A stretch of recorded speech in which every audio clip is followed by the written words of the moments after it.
Oh, what's up, guys? Uh, Steve, believe it or not, guys, Steve, the IT guy, is having technical difficulties.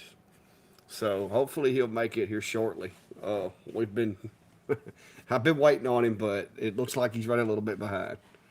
I'll try to get through these comments and see who all's here right quick. Good day, everybody. Let's see here. Sup, Sharon, Jack, Victor, Chris. Good day, mate. Jack, Peter. Well, hello there, British Columbia, Canada. Uh, Hello, Jim, Louisiana. Mark, California. Keeping it West Coast over there. Wisconsin Shore. Okay. Uh, Texas. All right. Looks like we represented pretty much all over the place. Illinois, Jeff there. Sharon again, Brian. I'm guessing Brian's in here. I see people commenting to Brian. Mark, Minnesota Custom. Good evening. Philip. Uh, don't recognize that name right off, but Philip, if this is your first, you know, visit with us, I hope you enjoy it. It may not be as good a show as usual with Steve having technical problems, and I have had a bit of a relapse with my back issues, so I apologize for if I seem a little bit in distress. I'm battling with some pretty severe pain, but I have an appointment in the morning. Hopefully I can get some relief tomorrow. Uh, that's one reason why y'all haven't seen me doing a whole lot of videos as well. Back's been giving me crap, or legs, back, sciatic nerve, whatever you want to call it. Hello, Lori from Arizona. Yeah, hot over that way. Phoenix. Super Duty in the house. Uh, okay, Philip. Yeah, I just didn't recognize the name. You must be just staying quiet. I know there has been a Philip, but I didn't remember the PRC part. But yeah, Terry, I hope I do. Right now, guys, I am a bit under the influence of prescription medication, so hopefully it won't get too crazy. But I am following the prescription the way that it needs to be. Uh, Mark, I like to think that watching, well, usually me and Steve, but I would like to think watching us is usually better than most football games. Uh, yeah, well, that's just the way it's spelt, Bob. If they didn't want me saying S, they shouldn't have put it at the end of it, right? But anyway, guys, I got a chance to put out a little bit of video. Some of y'all had asked me about my 3D printer setup. I got that working today, and I've been playing with the guys. I've got to figure out how I'm going to use this thing, but the Niji 3 Max has turned out to be quite an exceptional machine. Uh, I'm really digging the way they did their Z-axis. I think a lot of people that make these lasers could learn a thing or two from Niji when it comes to Z-axis and ease of operation. I'm really enjoying that thing. Yeah, it's cooling off here for all you guys out in Arizona and everywhere.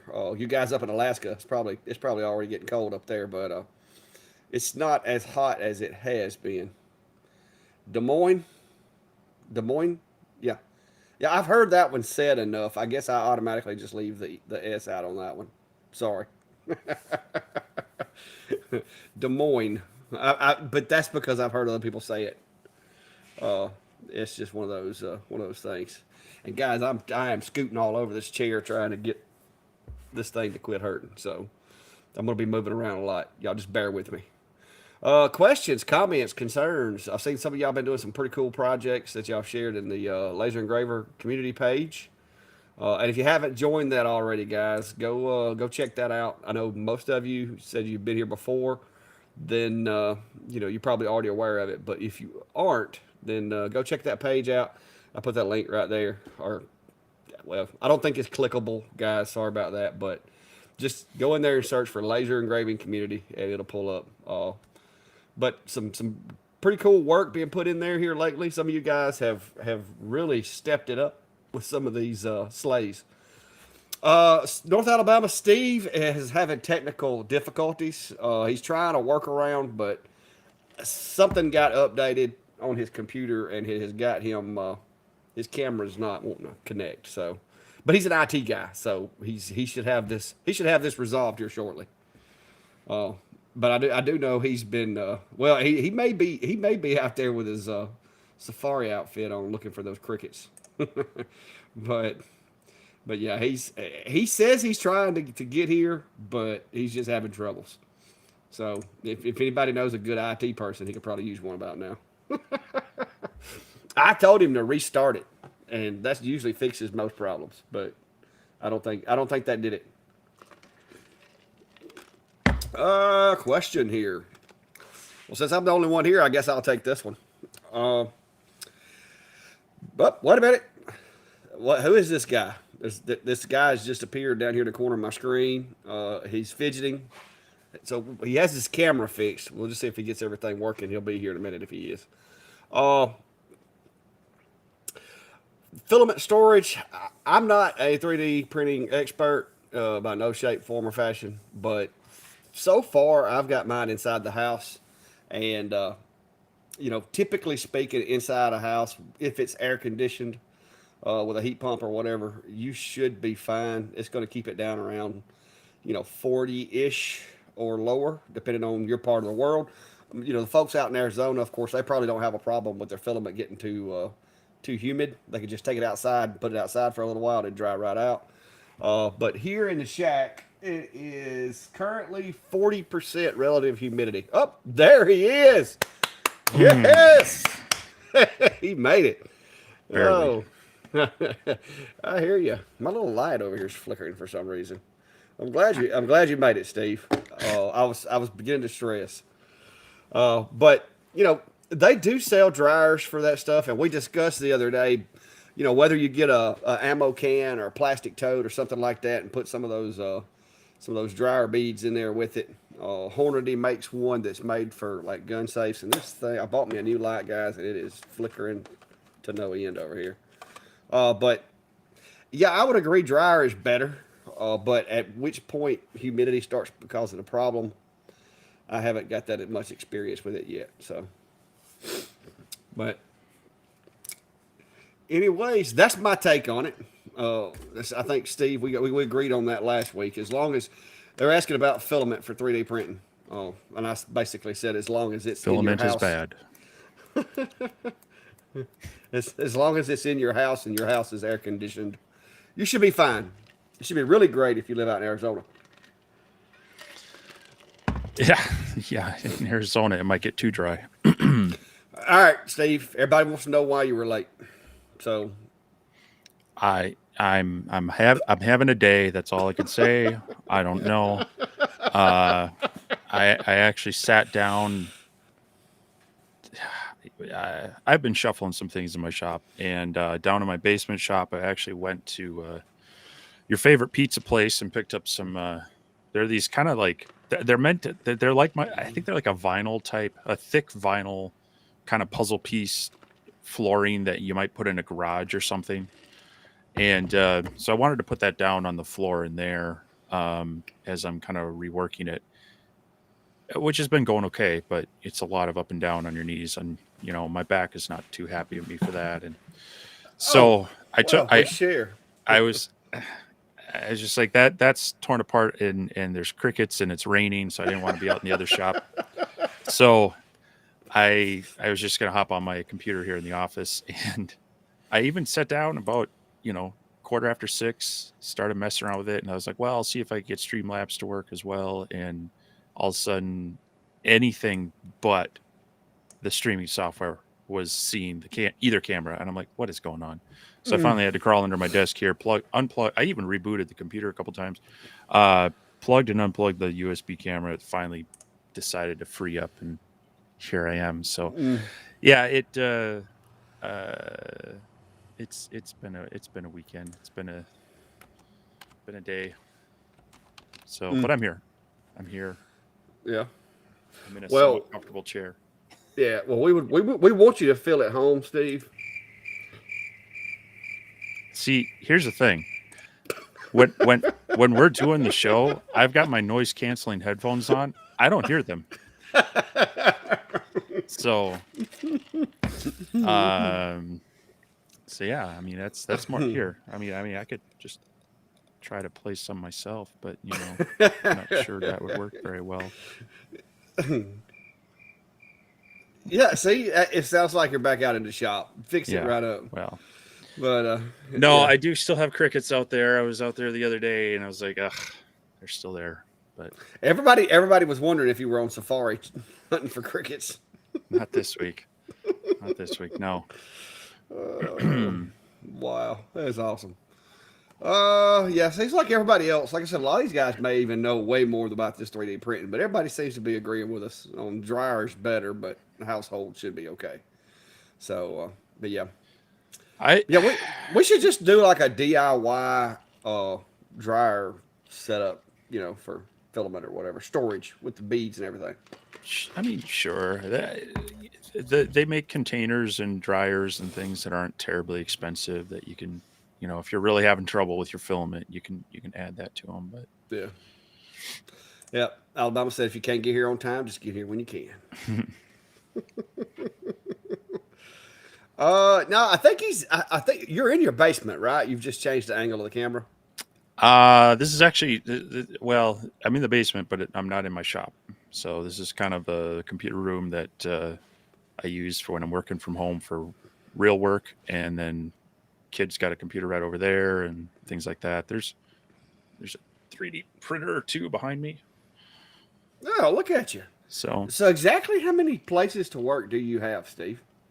That's three, as best I can tell. That's three. well, I You have mean, I three different shops. can work anywhere. I got my laptop, but I mean this is this area is more just like the computer zone. I've got my primary office computer in here. There's actually a video game console, or that's a bar top arcade I built.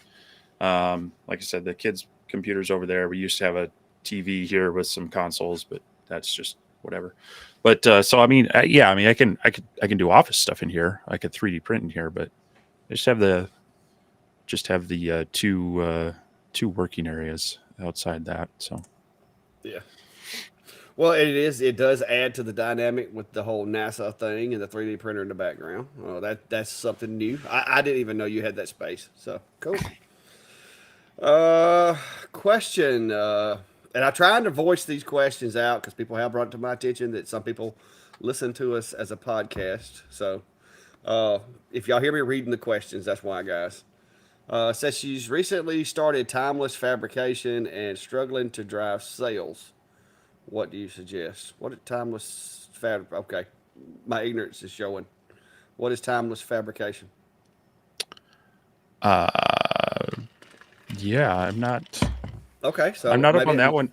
I maybe I'm not as dumb as I thought I was. Hang on, let me Google So that. I've seen a few places, and I don't know if this is one of them, but you can kind of register yourself as a small shop, and so if people are looking for CNC work or metal type work or whatever, they can batch things out. But maybe it's a specific business name as well. But um, in general, as far as driving sales, that's kind of tough, um, because it's going to vary on what your area is like, where what you're trying to do. So if there's like local people that will buy your stuff, if you're like doing home craft stuff, the one of the biggest, cheapest, easiest things to do is get involved with your local Facebook pages, Facebook groups, Facebook Marketplace. Um, I know not everybody enjoys Facebook, but you can find a lot of local people easily through social media that way.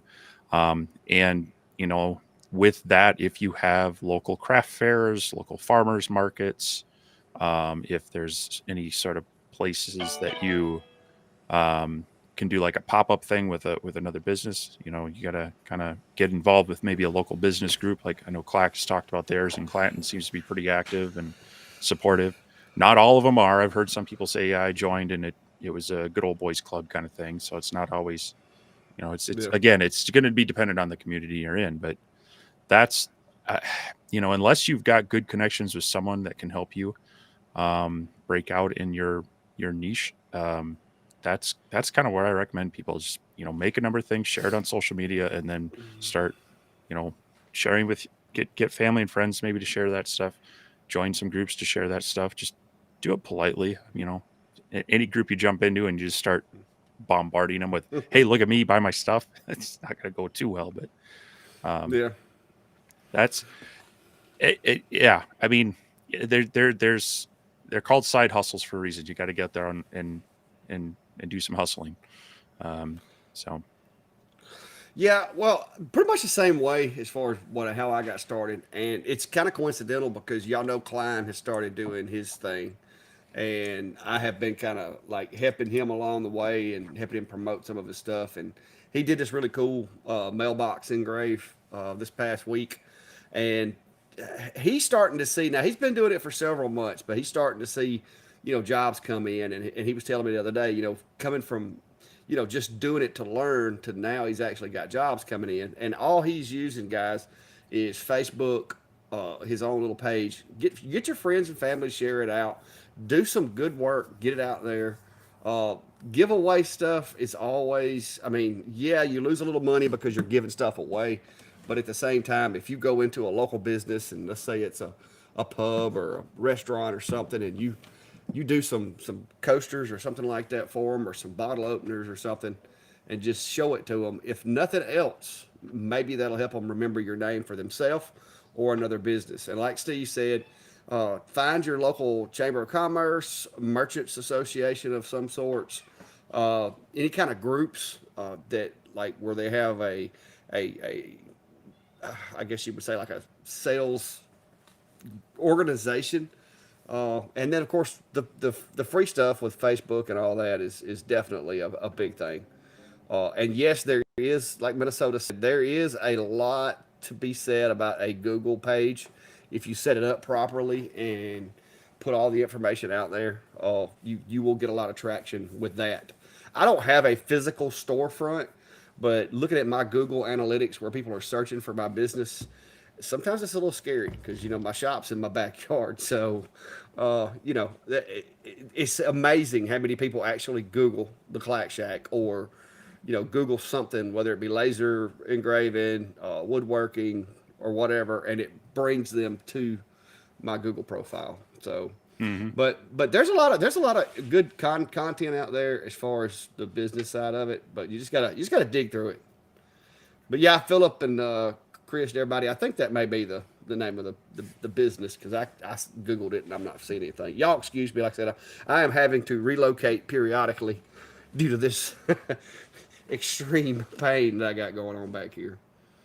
Uh, yeah, Brian, one of these days, I'm gonna go up there and I'm gonna shovel some snow. I have never. Well, I take that back. I think I did shovel some snow one time back a long, long time ago. But that was the one time that we've ever had enough that you could actually shovel it. I think you should come up here and have the wonderful enjoyment of going out to your car and it is completely encased in ice and you have to get to work.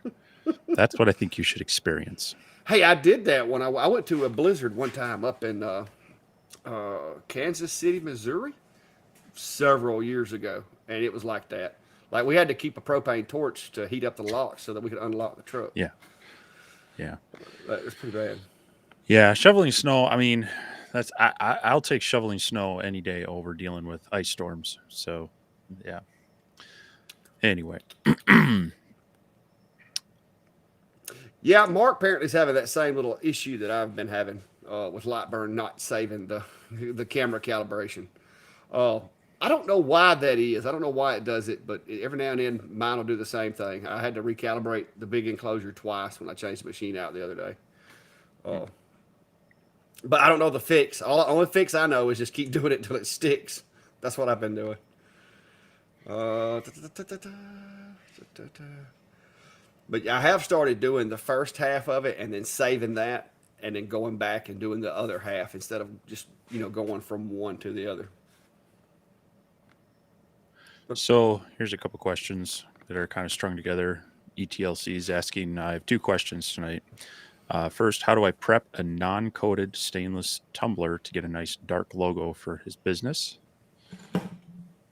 And then the second part of that is, what are some good starting settings for both tumbler and glass? And I think he said he's using a Comgrow 10 watt and a 20 watt Aether. How dark are we? He said a plain tumbler, so I'm guessing he's just trying to market. There's really the only thing that you're going to be able to do to make it darker without some kind of spray is just going to be the correct settings and maybe defocus a little bit. What's your take on that part? You know, I've played around with this on numerous lasers, including my CO2 and others, and honestly, uh, investing in this spray is worth it. If you're wanting a nice dark engraving, get some of that, Brilliance marking spray or what's the other, the Surmark spray. Sir Mark. I know it seems expensive, but a little bit goes a long way, and it makes it so consistent. Yes. Outside of that, I mean, you want to make sure it's clean. And yeah, you can play around with the settings. I've always found though that it's hard to get it's always kind of a tinge of brown. It's a really dark brown color rather than a nice black color. As far as glass goes, there again, less power is your friend. You're gonna need to do some testing with your lasers, and you want to get just to that point where it frosts it, but doesn't start fracturing and cracking and splintering it. There again, you can use any sort of it just needs a binder for the diodes. And so with that, a lot of people will use the tempera paint, but other people are using like chalkboard paint. Other people are using even the Surmark. And then what is it? If you use white paint, you get a dark engraving because of the titanium dioxide in some of them. And then if you use a black paint, it just uses the heat and creates the frosting. So Yeah, if you get the right setting using black paint, you can actually some of the paint pigment will get into the sure. Yep. glass and can cause it to have kind of a gray or a little bit of a black tinge to it. But yeah, glass is easier to me to get a good consistent engrave on. If you're just a little out of focus, me and you had that because I kept cracking wine glasses because I had it completely focused, and then started trying to raise it up a millimeter or two out of focus and had a lot better luck because it doesn't heat up that little small patch to cause it to start fracturing because, like you said, there's a fine line between frosting and fracturing. Mm-hmm. So, yeah, and I've heard even some people comment on making sure that you're doing it, especially a lot of people like them for like a wedding party and things. And the last thing you want is them to start getting little abrasions or worse cuts on their hands from a real fractured one. So it's good to get some sample pieces and do some testing and really dial in where you just get that nice frosted look on it.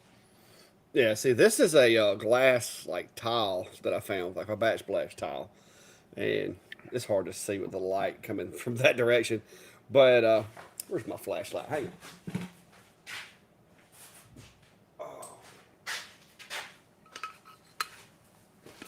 But you're going to want to test it because you can see the difference in the frosting, the color of the frosting and everything. But this is some kind of tile. Sometimes I wander through the hardware stores and just look at stuff and go, I wonder what I can engrave on that. And this was one of those things. I got a few of them because it's pretty cool because it's already got this white coating on the back of it and it's really thick. It's almost like feels like a ceramic tile, which it's technically that's where you find these. And so what I had looked at doing was like making a case for them, like a frame, and engraving them kind of like we do with the mirrors. And it got this really, really cool. And you can't see it on this camera, worth of crap, but it's got a really cool frosting. But as you can see, I run several different tests at different LPIs, at different speeds, with air assist, without air assist.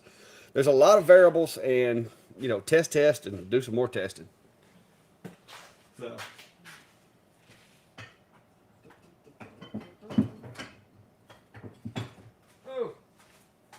Whew. Hey, walking around actually helps my leg feel better, so that's good.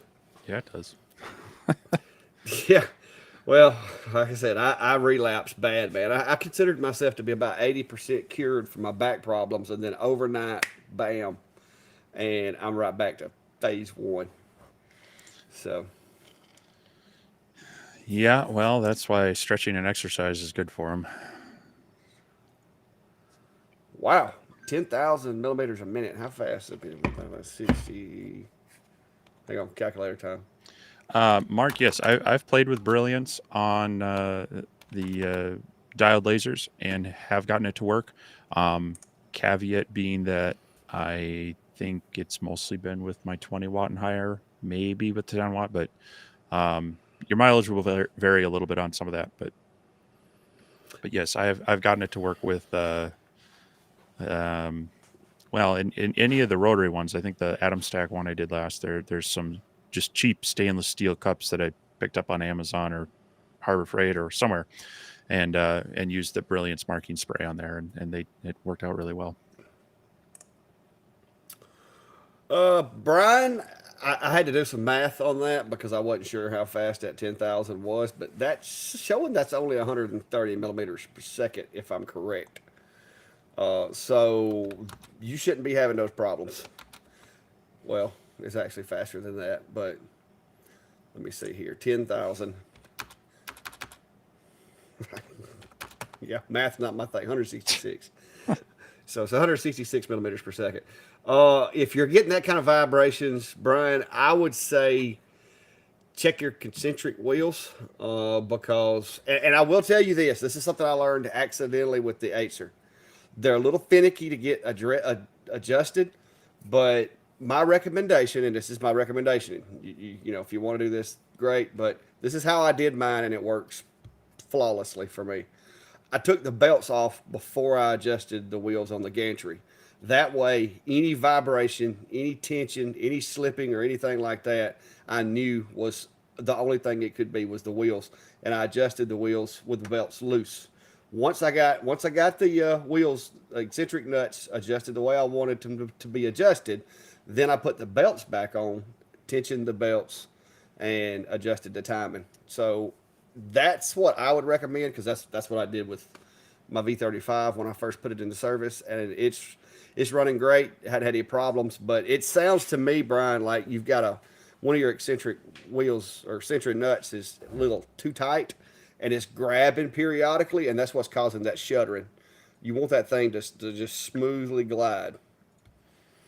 So, but I run this one all the way up to 300 millimeters a second. I don't get any vibration. So it's gonna be something in the adjustments, and for it to be a vibration, I would think more than likely it's gonna be the wheels.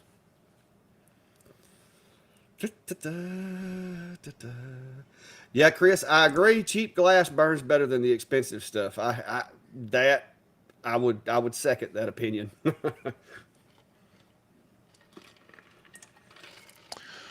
All right. Lori's asking about adding. Um, uh, Downloaded the digital file for the Coaster Caddy. Thank you. And wondering how to add etched text to the side panels. So let me see if I can Show us how to do it. share. Hang on, let me fix the screen where You you can fix see that. here. Yeah, I'm gonna get you fixed there, fella. All right. So this is the file that we're looking at, and these would be the side panels. And this is in the 1/8 inch version. There's also a 1/4 inch, which would just mean these tabs are different. So this is on the line file, and this is in Lightburn, of course. If you're using XCS, you'd do the same thing here. What we're going to do is we're going to add another layer. So I'm going to grab my text tool over here.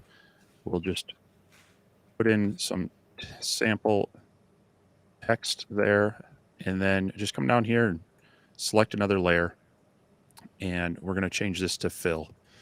So that will set that text to be the engrave, whereas the line is going to be the cut. And then if you're doing it in order, I would just move that up so it does the engrave first, and then the rest would be the cut. So it's very simple. Just have to work with layers based on your software, and then also, you'll need to reorient yeah, that, won't you? I was going to say, you'll want to pay attention to the tabs, because with this one, we'll actually want to rotate it around. So we'll do that. And then wanted the same thing here, you would then that way. And then you could play around with centering and such, but that's kind of the simple gist of it. So hopefully that helps you out. Yep. Boom, ba-dum, ba-dum. There we go.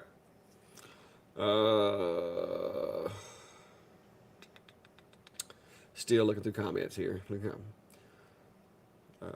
ta-da. You know, I could share another thing here. There's something interesting that came up for me today. I know a lot of people ask what our first laser was. Yep. What's up, Chad? Hey, it doesn't matter to be late. We're not big on all that. So this popped up for me today. 8 years ago. That's when I got my and it's still there. I still have it. Yep. Yeah. Yeah, I was looking at some of your videos the other day. Like some of the, classic Steve. No. Yeah, it's pretty good videos. Let's see what else we got going on. I saw somebody else commented something, but I'm trying to find it.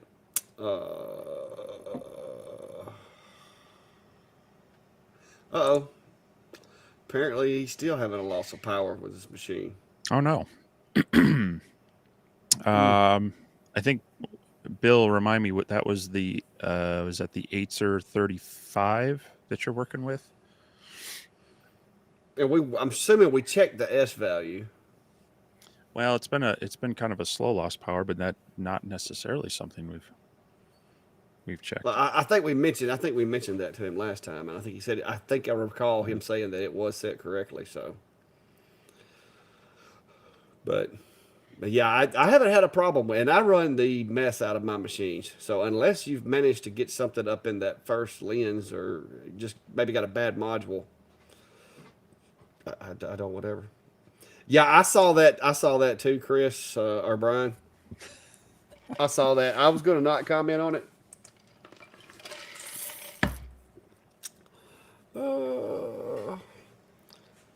I'm not sure what you're talking about there, Bill. Hey there. Hey, Carla. She just walked by behind you back there. She's gonna be like, she's gonna be texting you. Shut your door. I can't. That's just a wide open. There's a non-door situation there.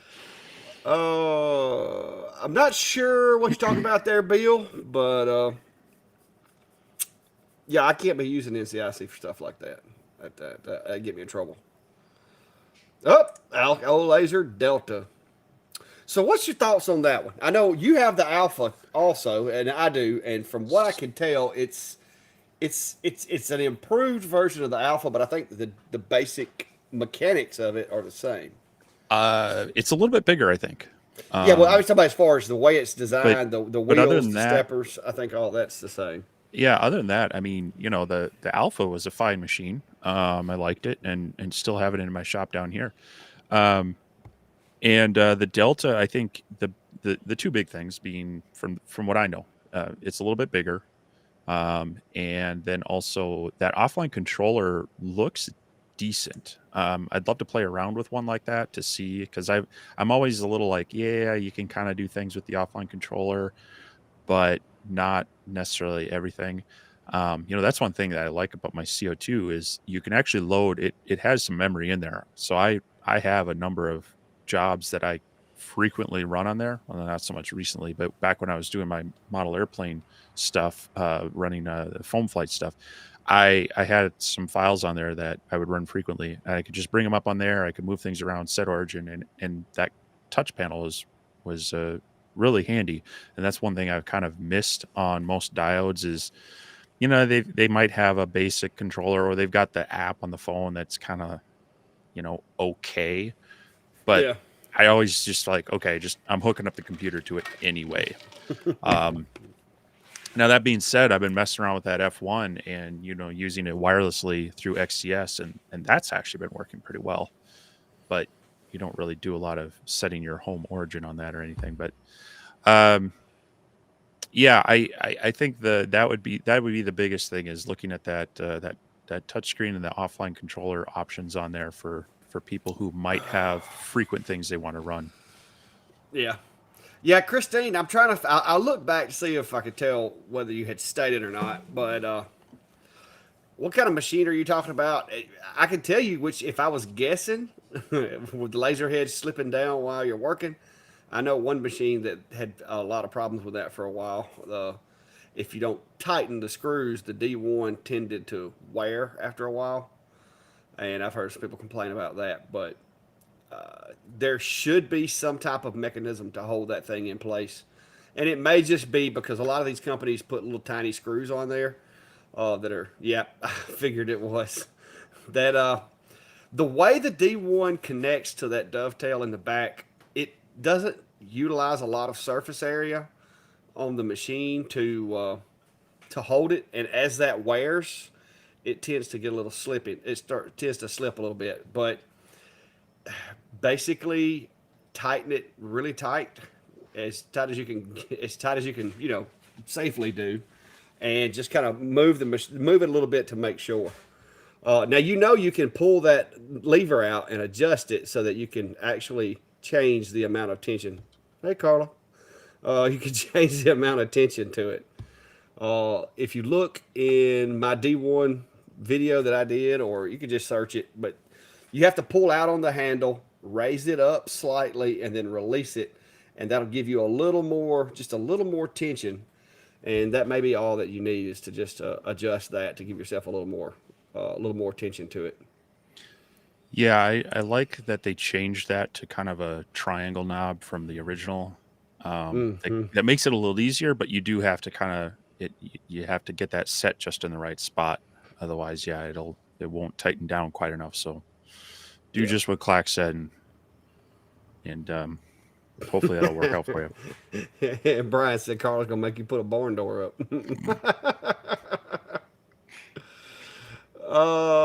Who said they're having problems with their V35? Oh, yeah, that was Bill with the power failing. Yeah, I haven't had any problems out of mine yet, Bill, but now mine's relatively new.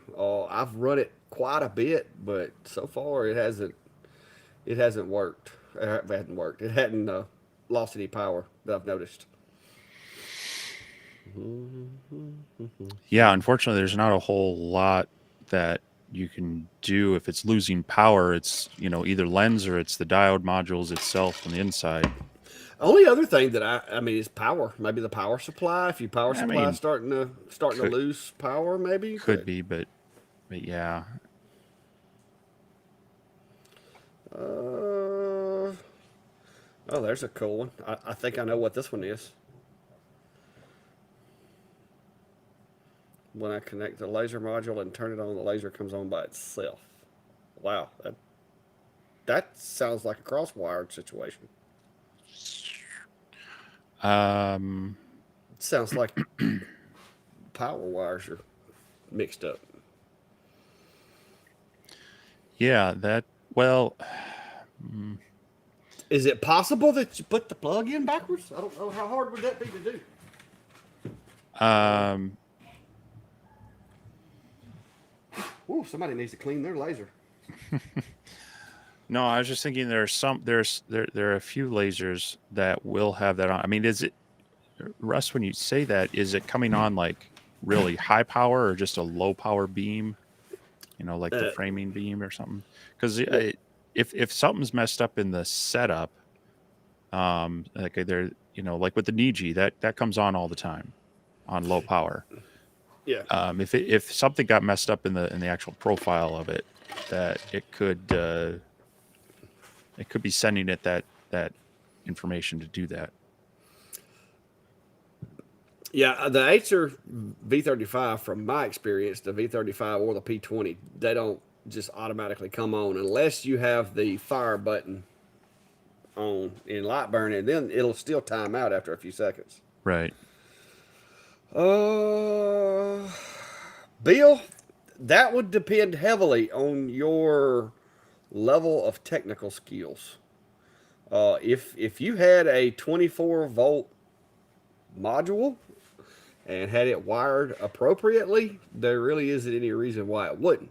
Now you would have to come up with some way of adapting it to the frame, but uh, all these diode modules for the most part, I mean, you could just about put one on any other machine as long as you had the appropriate, pin out for the machine.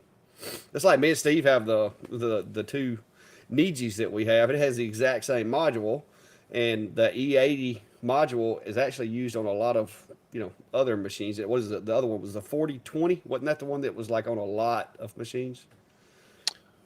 I think it was the Sure. 4020. It was whatever was on that other Niji 3 that I had. But the V35 shouldn't be doing that I'm aware of, unless there's something in the offline controller. Maybe there's a setting in there that I haven't ever seen, to where you can turn the dot on, and it's causing it to stay on.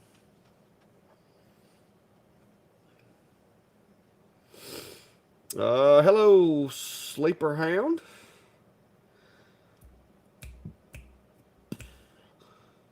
How are you using the Z-axis control on the DG? Oh, guys, that is the best Z-axis I have seen on a laser yet, as far as a powered Z. It is simple, but I like it that way. I'm really trying to figure out how I'm going to put that thing into an enclosure, because I like the machine. I'm really digging it. It's very simple, and I'll show y'all while we're sitting here. But there it is. I've been doing some more testing with it today, playing with the focus and trying to figure out how deep I want to go when I'm cutting. It's averaging around 8 millimeters per second cuts on this 4.5 millimeter material that I've got. But the Z-axis is awesome. It works like a CNC. So if you've ever ran a CNC, when you zero the machine, it zeros X, Y, and Z. So it pulls the module all the way up. When you send a cut, it moves over, lowers the laser down to the appropriate focal distance, does the cut, goes to the next set of Z-axis, and then before it returns to home, it raises all the way up and returns back to home. And it has an extraordinarily high standoff distance from the module to the work surface. If you use their little pointed cone that it comes with, you lose some of that, but if you run the little flat like thread cover or whatever, you've got, I would say, 10 to 12 millimeters. Is that about what you're finding with yours, Steve? About 10 to 12 millimeter standoff? So from the bottom of the module itself is about an inch, about 25 millimeters. And then, yeah, that cone or that flat thing is probably about just under half inch. So yeah, you're around 12-ish millimeters, I'd say. But it's got some of the best standoff of any machine I've seen in a while. So, yeah, Brian, I hear you. It wasn't really that long ago. I've had to learn that, and now I'm learning. Now I'm learning the 3D printing world, which is fun but complex. Oh, and I made something. Oh my gosh. That's right. Yeah, I told you you'd get a 3D printer and you just start printing a bunch of tchotchkes. My wife made me take this to the shop because I've been kind of housebound for the past couple of days, and I just been sitting around blowing the whistle. And she's like, "Why are you blowing the whistle?" I'm like, I just like blowing the whistle. I made this whistle, but yeah. Yeah, that's where this come from, Brian. I downloaded this one off of Thingiverse. Now the rest of these little guys, like these little extrusion clips, which I used when I was setting my machine up. I used these little guys here as my test dummies because I wanted to print something that was quick to check my settings with, and so now I got like, I don't know, a whole handful of these things extra. I need to get a box to put them in. But I've designed my own little covers for the Sculpt Fun switch covers, and this is my version 1 of my extruder knob for my ender because I went with that whole black and white theme to match my logo. But I am really enjoying it. Between that, the CNCs, and the lasers, man, it's just I'm like a kid in a playground over here. So Scott's asking, any thoughts on the Comgrow Z1 Pro? Have you looked at that one? I have seen it, and it looks like they took the original Z1 and just made a few upgrades. From what I know of the Z1 and from what I've seen of the newer one, a lot of it's similar, but it's improved, and they kind of made it. If I'm not mistaken, they kind of made it look like a little more put together Yeah, it looks a little more machine. refined, and it's a little bit bigger than their original one, I believe, too. The thing that I don't think it has is the auto air assist. It has an air assist pump with it, Yeah, but I think it's still manual on and off. And to me, that's one of the I wouldn't say it's a deal breaker, but I miss that more than some of these other features that you're starting to see on them. yeah. Well, that's just like the Niji. They did not send me the automatic air assist relay for the Niji, but it does have a M7 and an M8 port. So Yeah, I ordered one for like $14 on Amazon. A little bit of wiring and some heat shrink, and of course I had to DIY my own little bracket for it. But I now have the Niji 4 has automatic air assist as well. So uh, well, I did some research on that. I haven't tried it yet, Martin. But from what I'm being told, basically you would have to run it more or less with CNC software to get that tool line to be able to do that, and export the G code that way. So I don't know that it's got any practical applications as a laser, in my opinion. But if you think about it, these small hobby CNCs use that CH340 controller, which is the same controller a lot of our lasers use, especially the Nijis, the Sculpt Funds. I think some of the Atom Stacks, the Longers, some of them. That CH340 controller is pretty popular. So, but basically, yeah, I could just basically run it with an easel, and it would do it. But I haven't tried that yet. That's something on my list of things I'd like to try, but I haven't done it yet. yeah. I'm still. I mean, I understand what it can do, but I'm ever since like Xtool was pushing it with their P2 and such. I was kind of like, what's the practicality of this? Yeah, it doesn't seem to be like something I would need necessarily. I think it's a little gimmicky. And they want to like, hey, our machine will do this.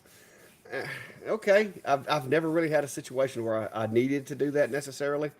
I guess if you're doing like a bowl, maybe, but But again, I just I think I just just don't do those.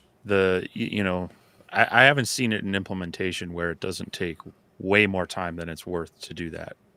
You know, Yeah, um, and most of those surfaces you're not going to be flat. It's not like a true 4-axis where or a 6-axis where it's actually moving the angle of the head. It's gonna it's going to be still kind of hitting the surface of that at a bit of an angle, even though it's going to be somewhat in focus. And so, I don't know. I think it's interesting, and I'm sure, on some, expensive one-off kind of things. But I just feel like, from a business sense, that's a slow process so far. yeah, I'm sure someone, uh, yeah. technology will move along, and someone will figure out a better, easier way to do it. But again, just trying to figure out the practicality of it. Yeah, I mean it. Like I said, not a big selling point for me. I do like their Z-axis on the Nijis. The whole trying to use it with easel or something to make it follow a contour. I'm like you. It just at some point the usefulness of it and the delay or the headache of it is just Yeah. not going to be. It's not something I see me using a whole lot, except for maybe to do a video to show Yeah. that you can I, do it. I was You gonna know what I say mean? it'll be good content because people are like, "Oh, I'm curious about that," but then they're like, "I don't want to do that." That took way too long. Yeah, but yeah, it's let's see, what port's that thing running on? Com 5. So, but yeah, it's everybody's trying to come up with something that somebody else doesn't have. Matter of fact, while we're sitting here, I'm going to see if I can get this thing to connect to easel and see if I can operate it. that would be that would be cool. But anyway, all right. Questions, comments, concerns, guys. Because if I start hurting too much, I'm gonna have to call it for tonight. But y'all got any questions? Get them out there. I'm gonna play with this for a second. So if anybody has anything they want to ask, let's see. Which profile should I use? Select a manufacturer. Oh, well, that's not gonna work. We'll go with Saint Spark because I know they use a CH340. There. I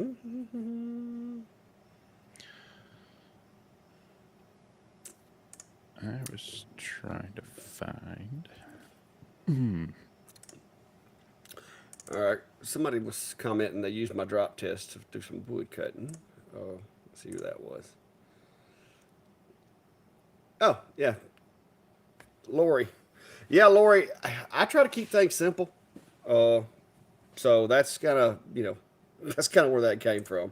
I don't like over complicating things. I just like to try to get the results that I need and go from there. Let's see, settings. What did I miss? Brian's wondering if I'm going to have pens at the expo and if I'm going to charge for photos since I'm a famous YouTuber. Woohoo! Um, Famous well, YouTuber. there will probably in the woodworking world be more famous YouTubers there. um, and as a matter of fact, I'm not. Uh, I'm not. No, I actually can't charge for anything. I can't sell things where I'm at, because that was a different level of participation. And I said, no, I'll just be doing demos, and so we'll see. We'll see if I get a time to make some pens, or maybe I'll make some on site. Um, but I'm going to try to have some things to hand out. If nothing else, I do have bundles of stickers that I can hand out, and I just dropped them all over my keyboard. Um, but yeah, I am looking forward to that. That's coming up in shoot, it's just under 3 weeks now, up in the Twin Cities. It's the Minnesota Woodworkers Expo at the Canterbury Downs Expo Center. And there's a lot of tool manufacturers and makers and schools and retailers and such that are all going to be there doing things. And I'm going to be one of them there. I can show this. I can share this. Here is the list of people that will be attending there. So yeah, they've got tool manufacturers, they've got materials suppliers, so Rockler, Woodcraft, Acme Tools, they're all going to be there, and then a lot of makers and creators over there.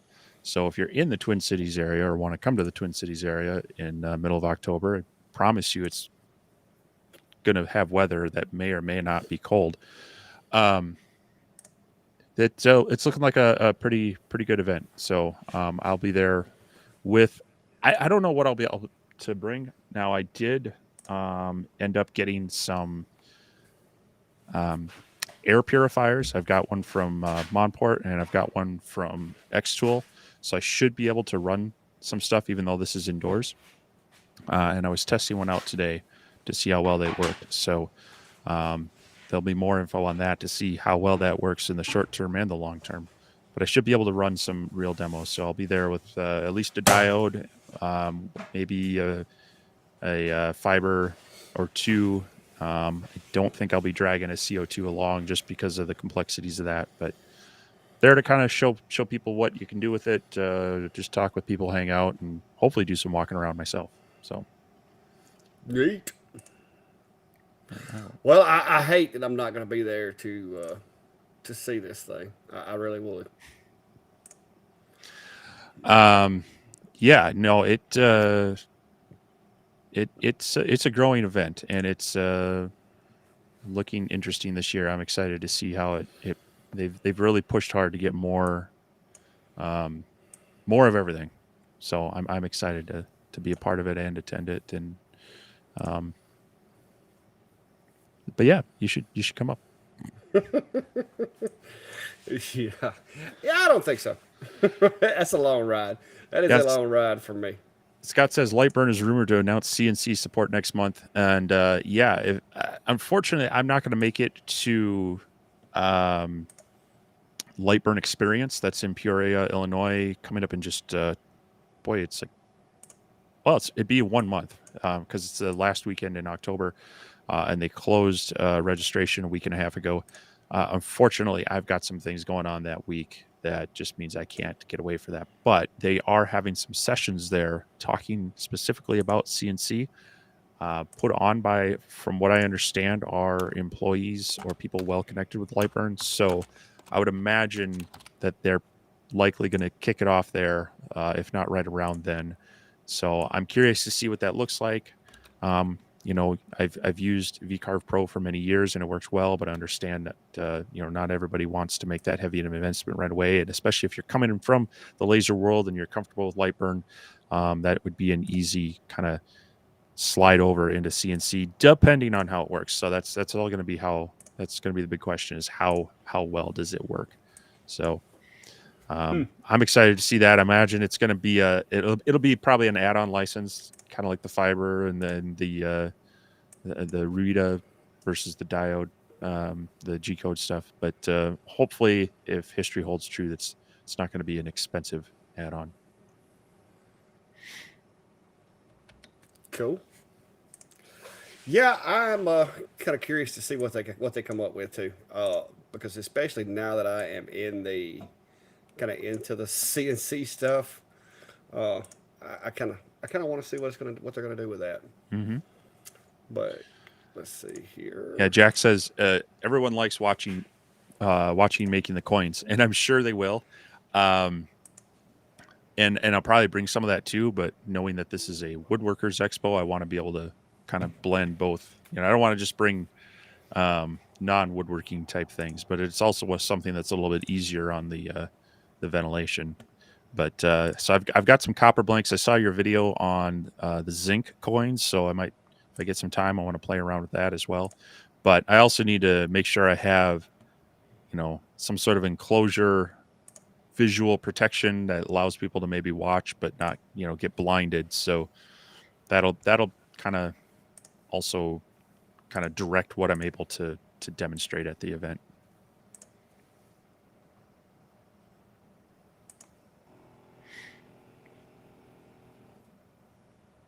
All right, so Chris is saying it's going to be a separate product which is similar look. So yeah, that's I wouldn't be surprised at that either. But knowing their history of making them affordable, um, and you know, I think that'll hopefully bridge the gap, and hopefully it holds true with their other licenses where it's a perpetual license that you just have to pay for support. That's what I like about VCarve is it was a bit of a cost up front, but it's a perpetual license. I get to use it for life. Okay, I have confirmed that you can control this laser with with easel. Okay. But I You, also have confirmed that if you hit turn on the spindle, like you would normally do, yeah, yeah. it will It turns it will fire the it'll laser. yeah, it'll put a big nasty it'll put a big nasty burn mark right there. So Oh, that's going to require some work because it turns the laser on and does not turn it off. So yeah, that's going to require it's going to require some tweaking. But as far as moving the laser around, moves perfect with easel. Uh, but yeah, I'll have to play with that one day. well, here's a question for you. ETLC was burning a sign on his 20-watt Comgrow, and about halfway through it stopped. Said job was finished. Any idea what happened? All his USBs are set to not shut off. Drop packets, maybe.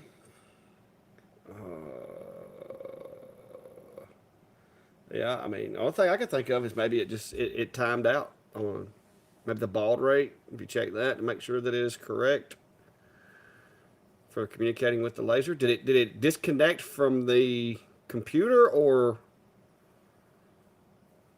I don't know. You'd have to know whether or not the computer could still see the laser, I guess. But even if it could still see it, if it just timed out for a few minutes, then it could have reconnected shortly thereafter. That's a So doozy. So yeah, the way these work is they're actually kind of streaming the file to the machine, and the machine is working through it. So it's not, depending on the buffer that's in there, it's not 100% real time, and that's one of the issues that you get with the estimation of time being off a little bit, is if those aren't really in sync. So yeah, if it, if the computer had some sort of hiccup, and it was trying to, it thought it was done sending it, that it may think it's done, whereas the controller was still waiting for more. I don't know. I would definitely look for any sort of issues of something, something that was causing a brief disconnect or something, because something must have broken that stream for it to end like that. Yeah, you never know. And sometimes I've had some problems before with certain machines to where sometimes they just mess up occasionally. I don't know. Yeah, and it's one good reason to consider running your setup on a UPS system, because it's going to do two things. It's going to prevent you from having that incident when the power suddenly goes out because the squirrel ran in the transformer, or a tree branch fell down, or whatever. But most of them also filter the power. So, if your machine had a hiccup in power, either your laptop computer or the machine itself, that can cause communication issues and a brief interruption. And it can be very bad on your electronics to have, voltage drops or spikes. And that's something also to consider when running off of a generator, is you want to make sure that it's got a clean sine wave, inverter on it, and not just some of those construction grade put out a lot of power, but it's kind of dirty power. And sensitive electronics are not going to like those spikes and drops in it. So, a good UPS can help prevent both, the power outage issue, as well as provides a cleaner stream of power to your electronics.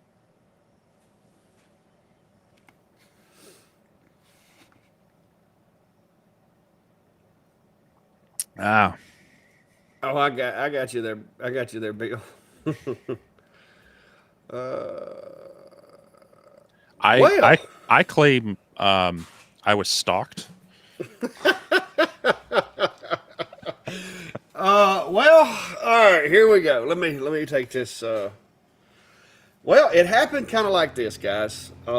When I first started getting into laser engravers, I had watched some videos. This, like, I don't know, Sasquatch looking guy on this channel, Ventari's Workshop. When I first got my X Tool D1, I was doing homework and research trying to decide which machine I wanted to buy.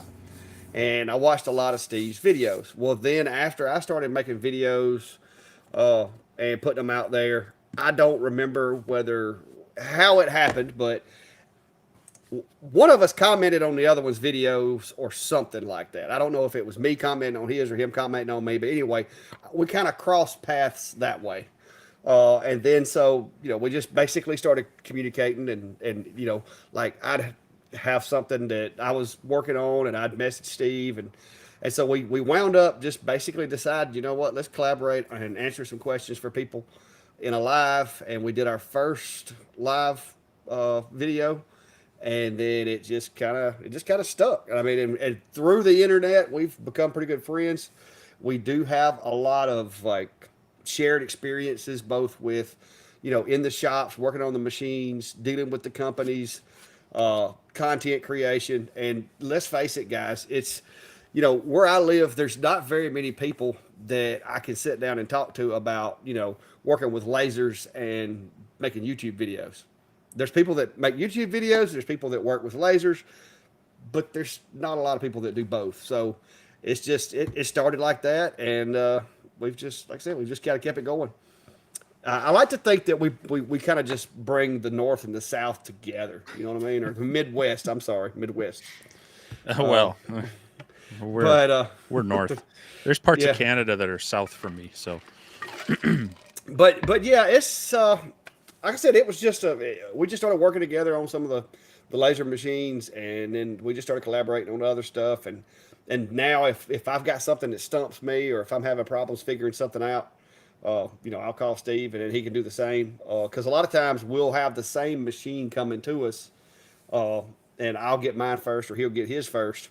And sometimes there's that little niche thing that you find that's like, okay, this is going to drive you nuts, trying to figure this one out. So it's just like I said, but I mean, he's a pretty cool dude most days. So we just keep hanging out. Uh, but it's like I said, that's about how it came. But yeah. Steve had been doing YouTube a lot longer than I had, so I was really really new at it, and so he had a lot more experience. Yeah. No, it's funny. It's kind of been a theme of mine, you know, probably from college on, or at least when I was married. Carla's always commented, it was like, "Oh, this is another one of your internet friends. You're gonna go meet." Because that's been, this has happened to me in a lot of different scenarios where online you start sharing in a group of like-minded people. So it's been with RC hobbies, it's been with motorcycles, it's been with various things like lasers and workshop stuff, where I've gotten to know people online quite a bit first. Have had a lot of conversations, whether it's through instant messaging, video chats, phone calls, and such. And in some cases, it's been years. I would consider people fairly good friends, but I've hadn't seen them in person. Yeah, Chris over at A Glimpse Inside is one of those that, I mean, I've known him, since he was really young on YouTube, and we've talked back and forth, phone called, chatted and whatnot, and then after I hung out with Clack and went to my airplane show, I zipped down to Florida and saw him for the first time, probably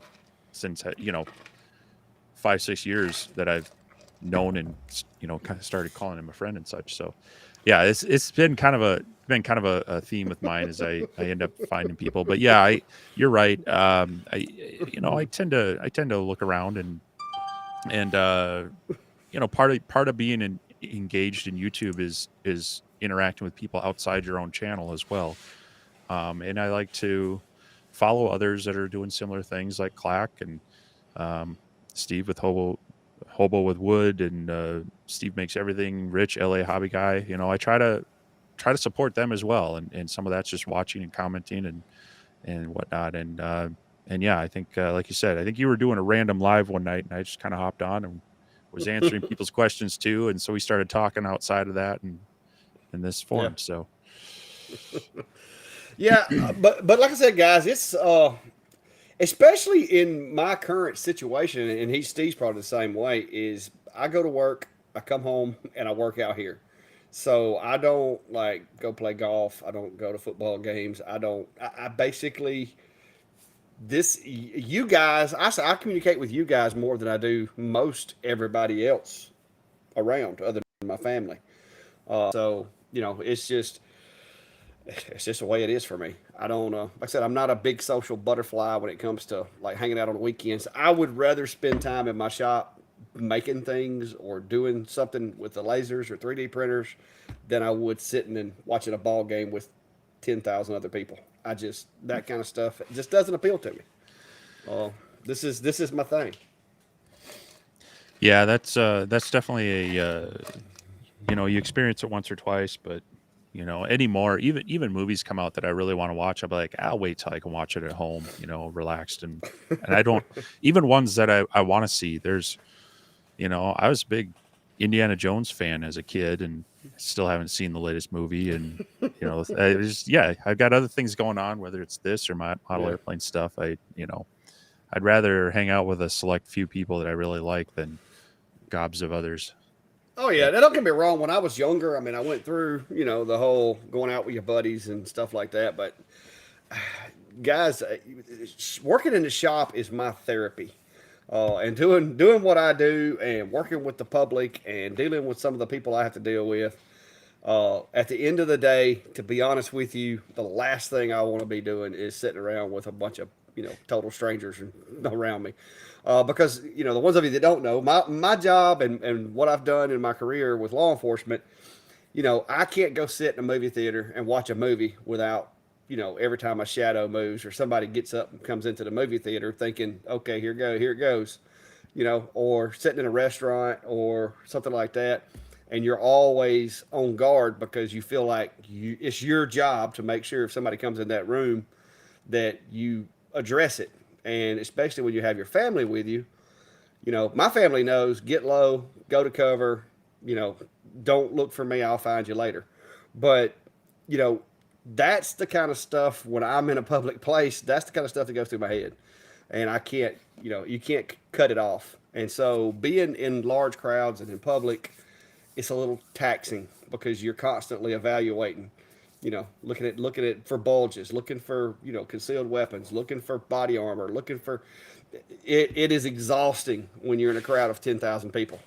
So I would prefer to stay right here in my little shop.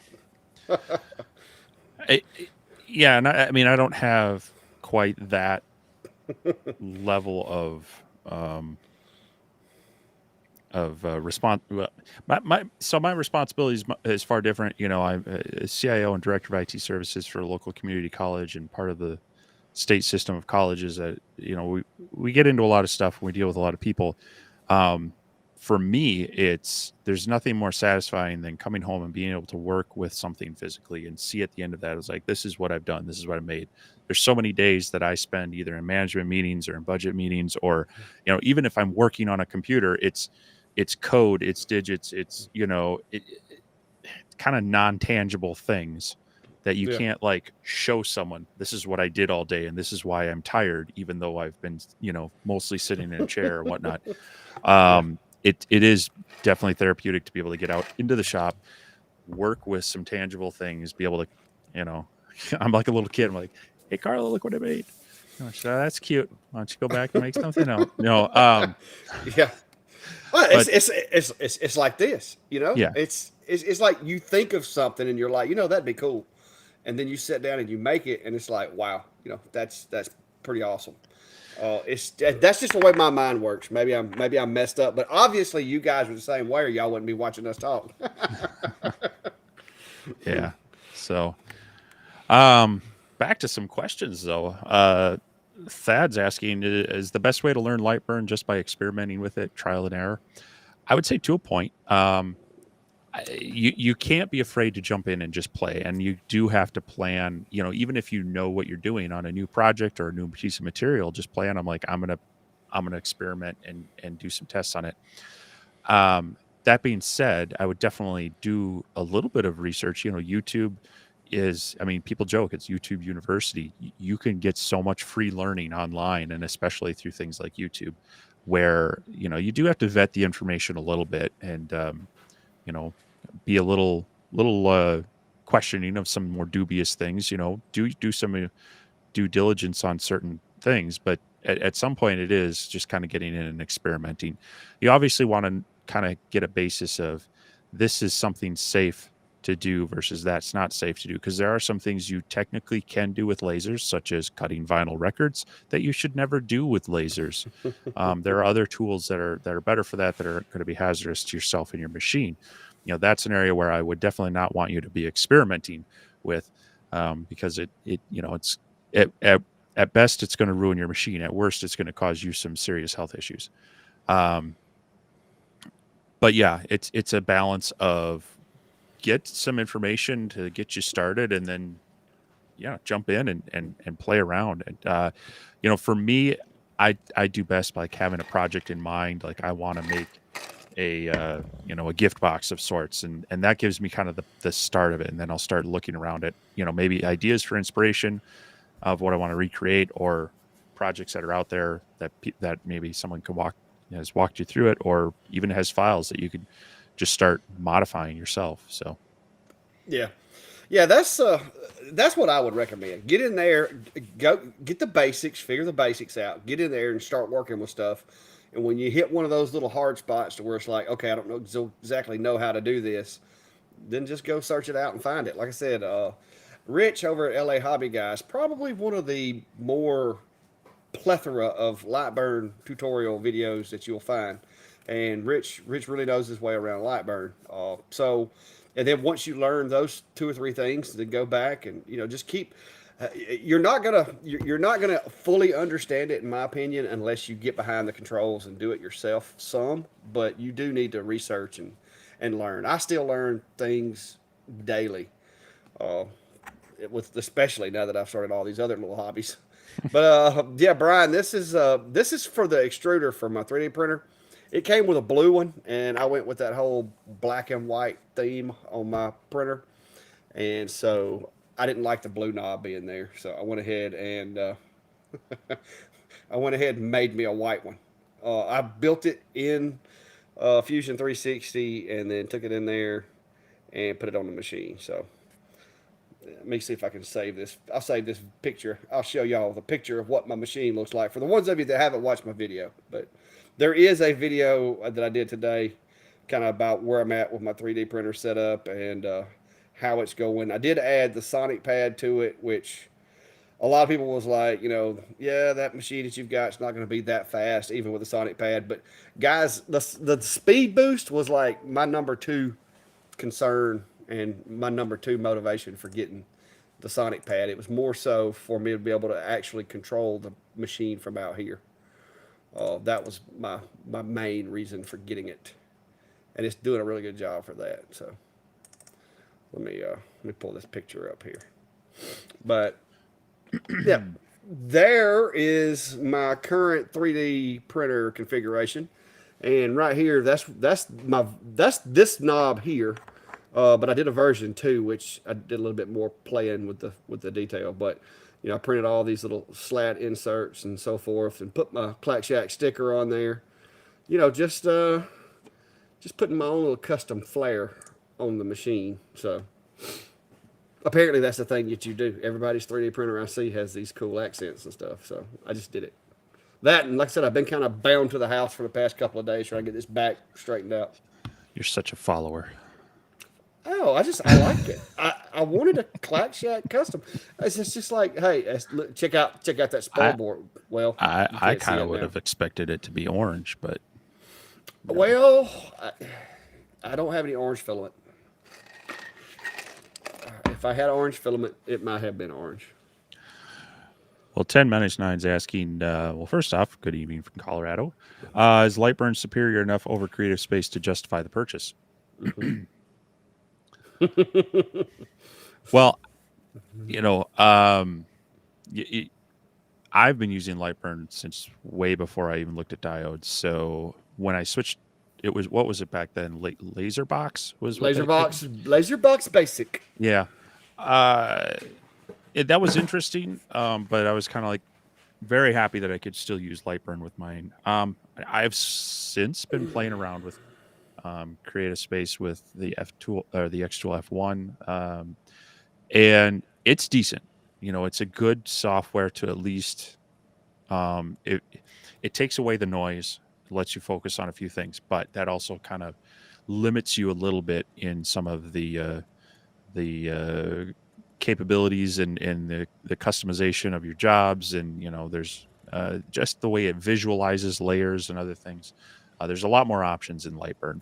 The other big plus to it is it's not used on every single laser out there, but I would say 85 to 90% of lasers out there, until you get into some of the very specialized ones, some very high-end ones, or some kind of very left field ones.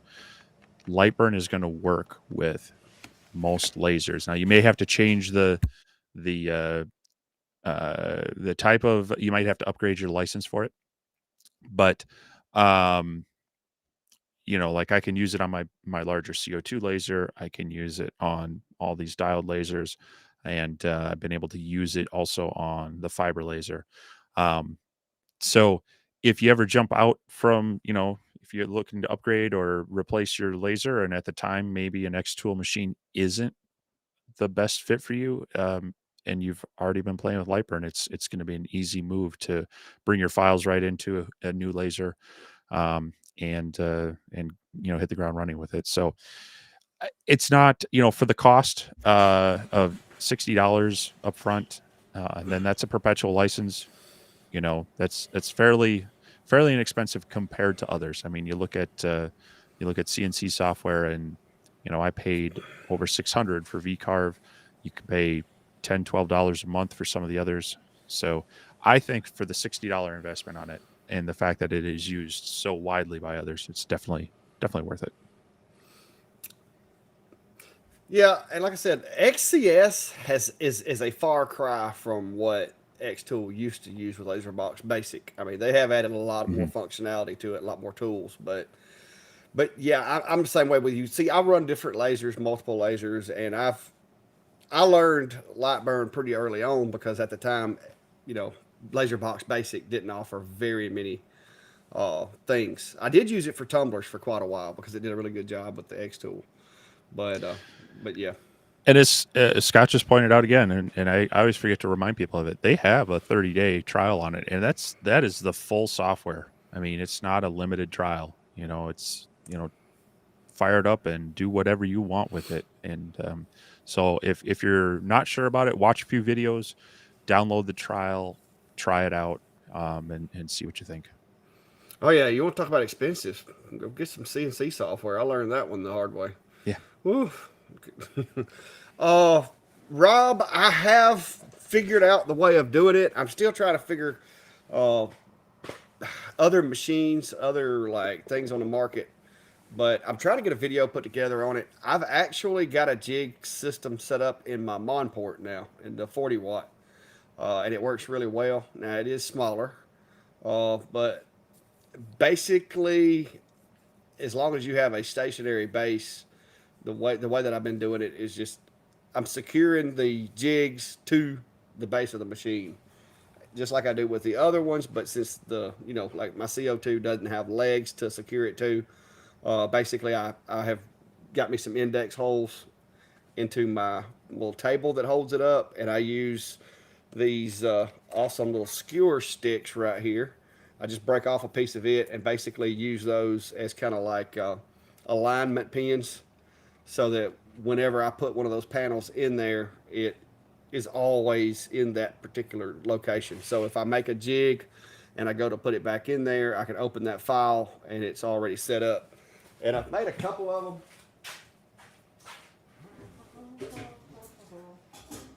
I've got to get the video completed, but machines keep coming in and stuff keeps coming up, and then I had this whole back pain thing.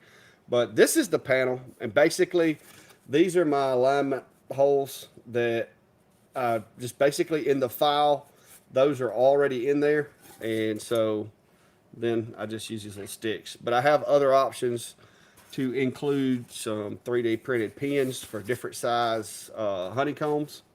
So depending on what size the honeycomb is in your machine or the workspace or whatever, you could cut larger holes here and use those. But that's kind of where I'm going with this, with what I'm trying to do, and it seems to be working pretty well. But I just got to figure out how to make it to where you could, either use, if you don't have a 3D printer, you could use some type of dowel or a piece of wood. And if you do have a 3D printer, I got to get all the files built and all that kind of stuff to go with it. So it's a work in progress, but it has made the Monport a lot more usable. And I did this is for coasters. It works for square or round. So you only have to cut one hole, and then the round ones will set in here as well as the square ones. And so I've got the coaster jig file built, and I used 1/8 inch material on this because it's so small. It's not a lot of warping going on, and so that's where I'm at with that. I need to finish that video. I've started the video, but I haven't got it done yet. And of course, I did some little pet tags also on this jig, and I just left all this room for other items so that I can run them on the CO2. But basically, same principle, just holding the panel still so that it's always in the same place. But anyway, there's where I'm at on that. But I've also been working on with the Monport some acrylic stuff for Christmas. Some of the designs that I did the other day, I cut them out on the Monport. So trying to dial in my settings for this material. But like I said, I've got like 3 or 4 videos started but not finished. I've been squirreling a little bit, guys. What can I say? I know that feeling.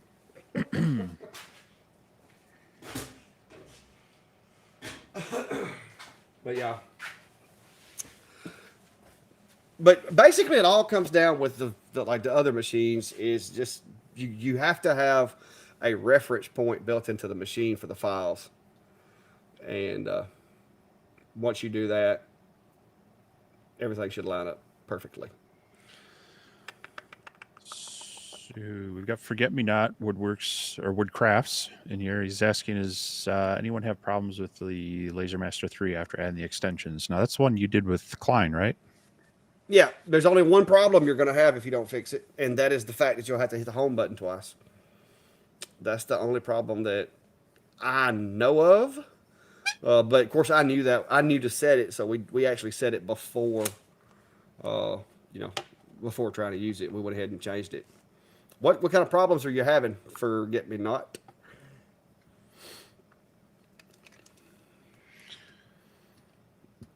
Yeah, I got to find out because I'm not doing the LM3, but I got to do the Atom Stack 830 for my friend. He says it's missing steps. I will say with the one that we did now, the one we did, I did it a little bit differently. Y'all know I like using my jig panels, and I actually made 2 jig panels. And we put the one, secured it in the enclosure, got the machine, set it in there with the feet secured into the jig panel, into the lock-in panel. And I took a square and I confirmed that everything was square, and then put screws in the other end to keep the legs from being able to shift, because anytime you start extending these machines, you are going to have a greater chance that it's going to get out of square if you press against it or move it. So unless it's out of square, the belts aren't tensioned, or the timing linkage is out of adjustment, it shouldn't be. Klein hasn't had any problems out of his, but now, like I said, we put it together, locked it into the enclosure. I mean, we did everything we can to make sure that it's not it wasn't going to be out of square, and couldn't get out of square if it tried to.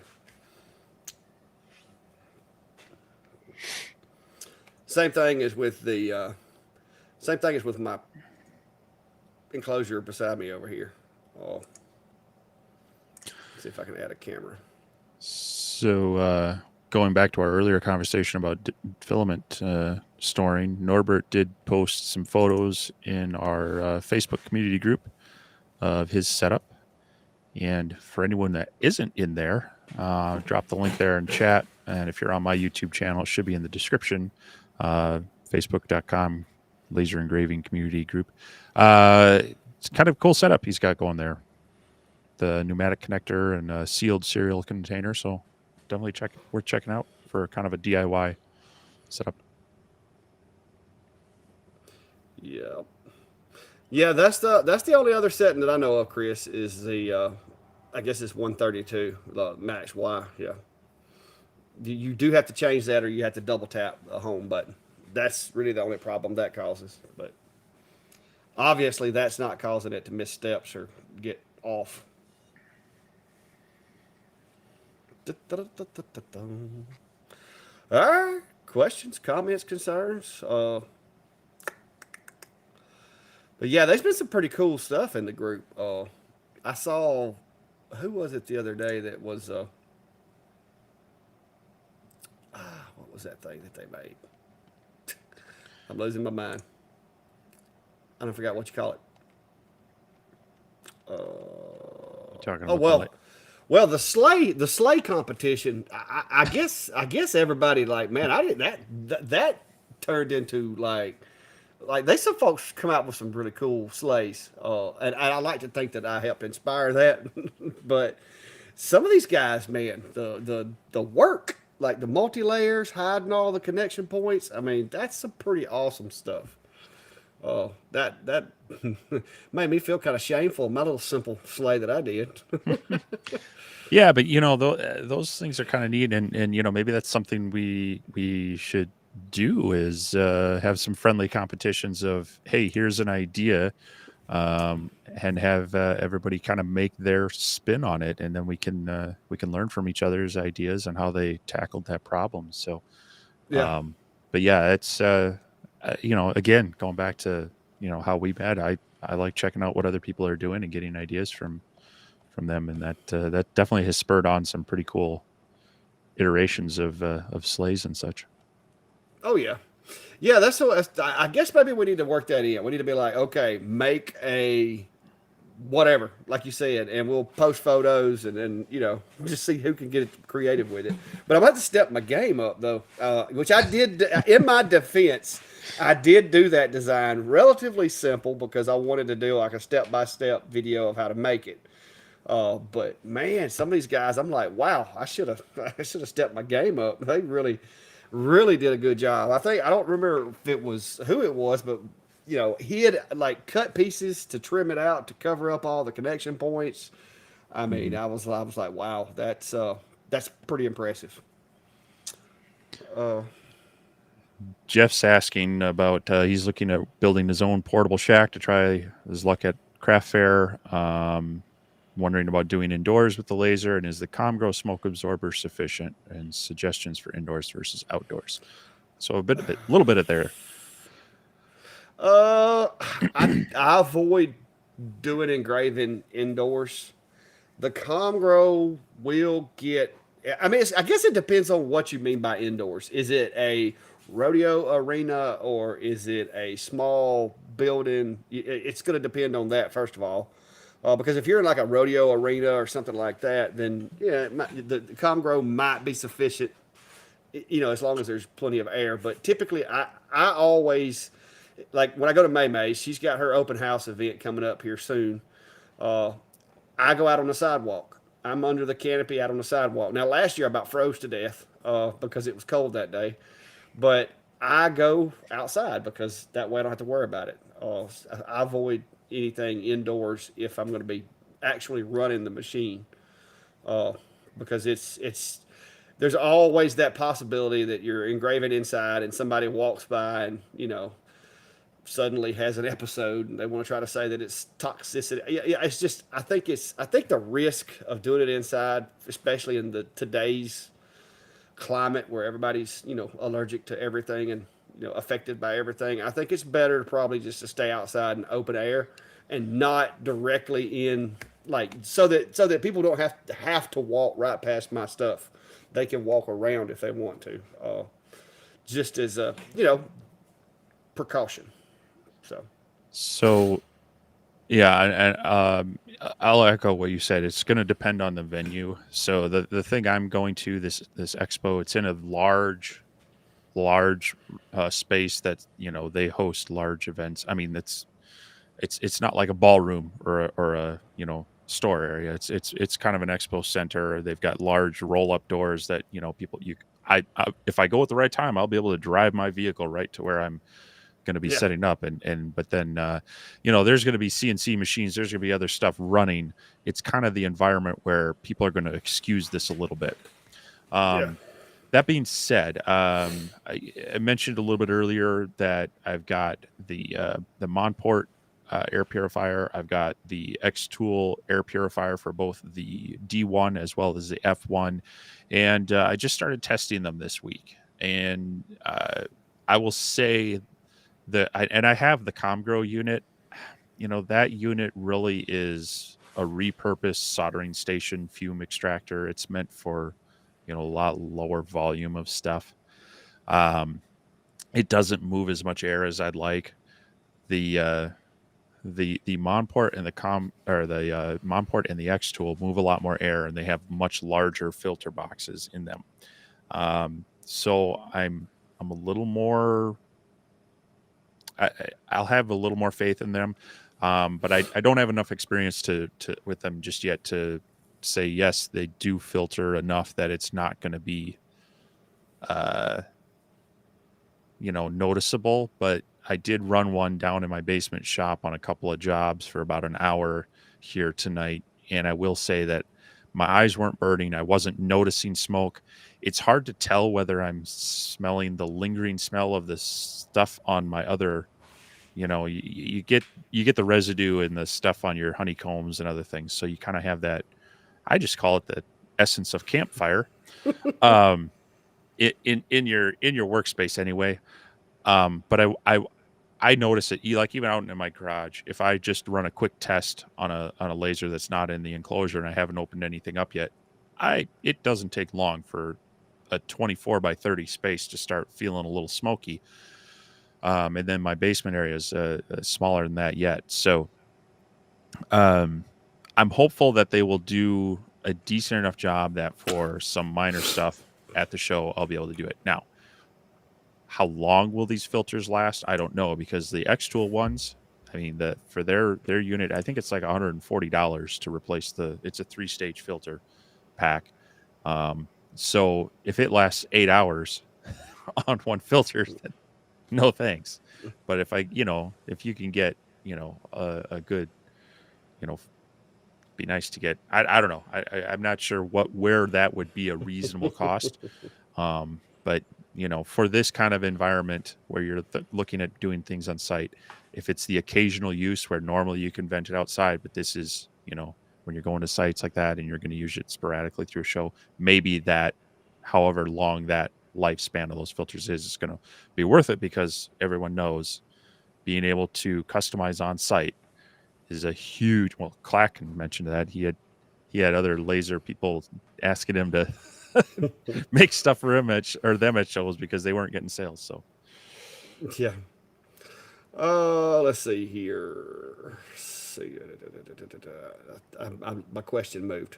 All right. Forget me not. The only thing really, if you're adding the 20-watt Comgrow head to the LM3, the only thing that you're going to need to do, and you might can get away without doing it, but you're going to need to change your work size, your workspace size. I can't remember, but I think I changed mine by 20 millimeters, because you're going to lose a pretty substantial amount of work area with that larger module. If you don't change the size of your work area, you run the risk of having a collision on the sides and the front of the machine. I think it was mostly the front, but what you're going to want to do is just run out there and check that thing. I did a video of the Comgrow 20-watt module on a LM3, and I may have mentioned how far I set mine off in that video if you want to go look for that. But you will have a problem with rail strikes if you don't resize the work area, because that module is a lot thicker than that 10-watt module that comes with the LM3.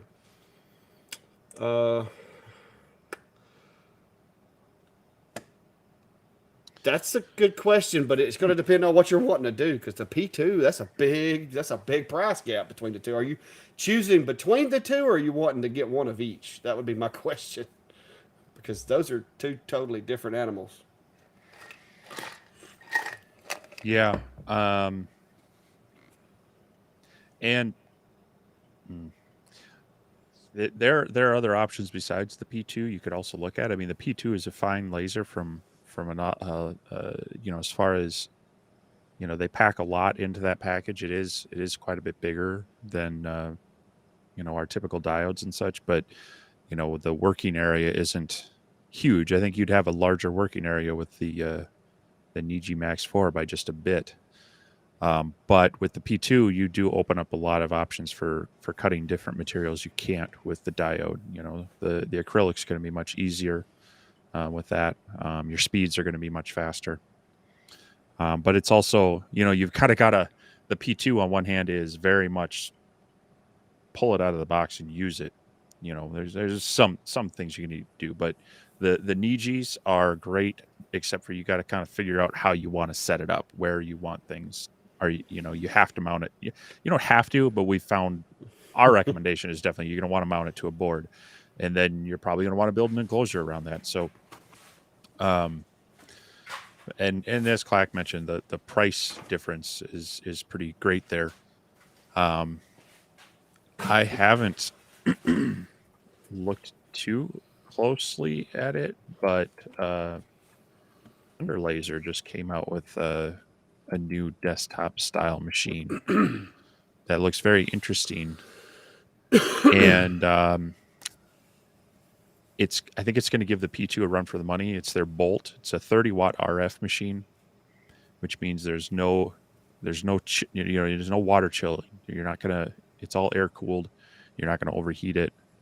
And it looks like very interesting performer at about $5,000. So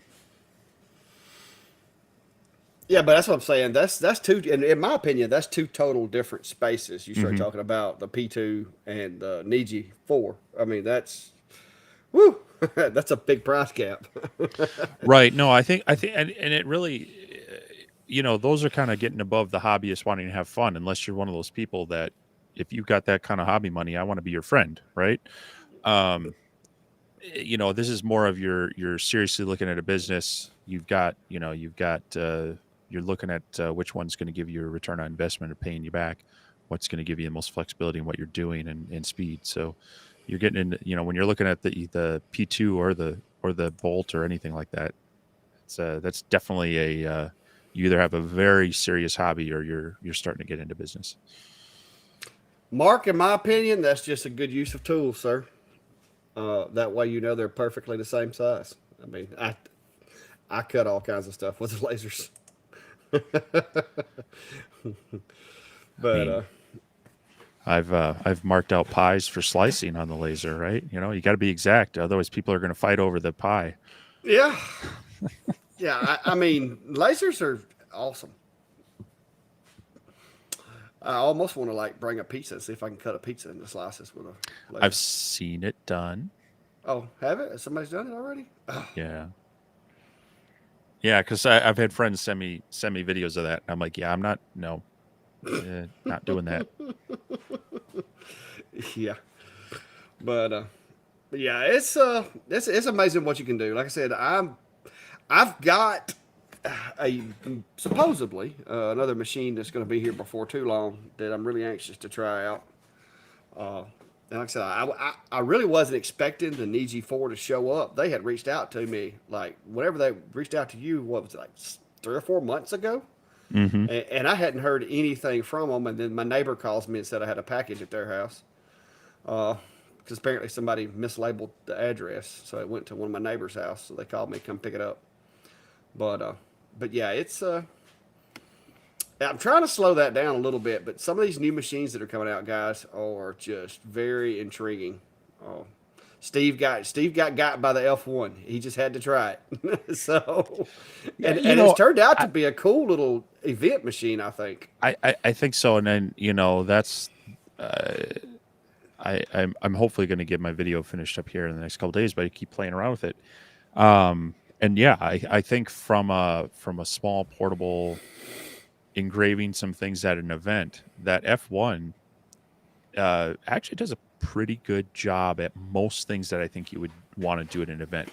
It's not something that you're going to use to cut a lot of material with. You can, I mean, it's got the 10-watt diode laser in it, the UV laser, and then it's got the 2-watt IR, which you think that's not much, and it isn't. But for marking, if you have pre-cut blanks that you just want to put a light engraving on, you're not going to be making the deep cuts on the coins like Jack was in his video, but I did a quick little cut on just some 3 millimeter acrylic where I made kind of like a keychain thing, and the engraving was quick. The cut was actually fairly smooth, and it took under 2 minutes to do the whole operation.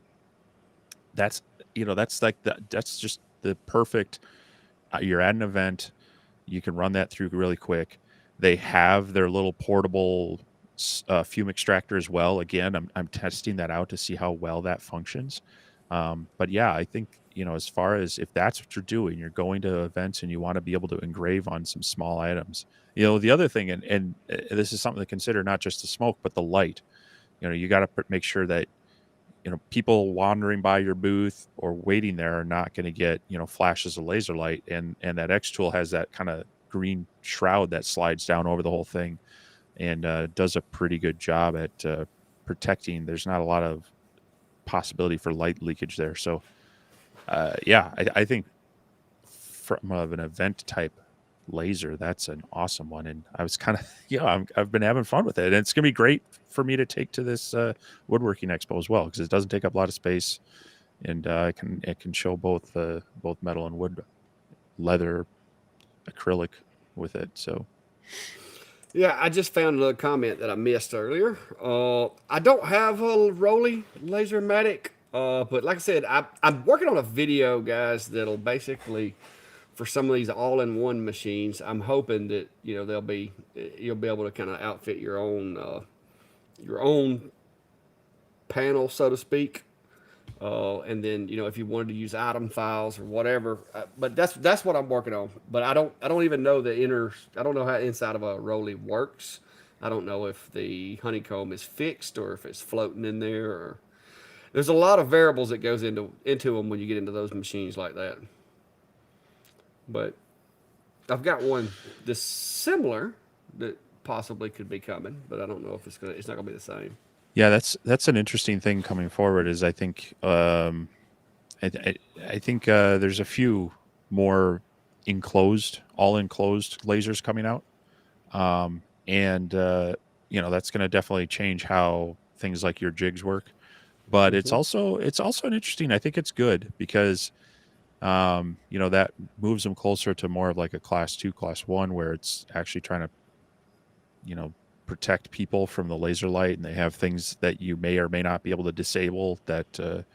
If the lid is opened, it turns off, things like that. Because as fun as these lasers are, and as much as I think people should play around with them, the marketing around some of these has just been ridiculous. The guy engraving on his coffee table, and the dog walks by. I'm like, oh, but don't worry, we've got tilt protection. I'm like, well, you've blinded every animal in the room with the flashes, and besides the smoke that's going to be rolling off that thing. So it's good to see some of these more enclosed, purpose built, but less expensive. Your typical CO2 has always been kind of an enclosed, unless you built it yourself outside of that. And there have been some larger ones that are gantry based, but those generally are commercial ones that people are given training and awareness about. But these consumer ones, you got to be a little more protective of your customer base, or they're all going to go blind.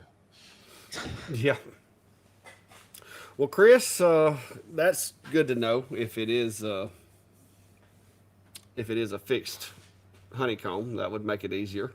But like I said, I'm working on that. I just got to get around to doing it as far as putting something together on how to set those up.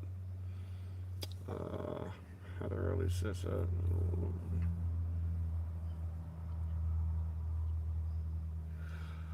Yeah, if it's got static corners, like if you've got a machine to where you have a corner in there somewhere that you can build a panel to reference off of, that's really all you need. You don't.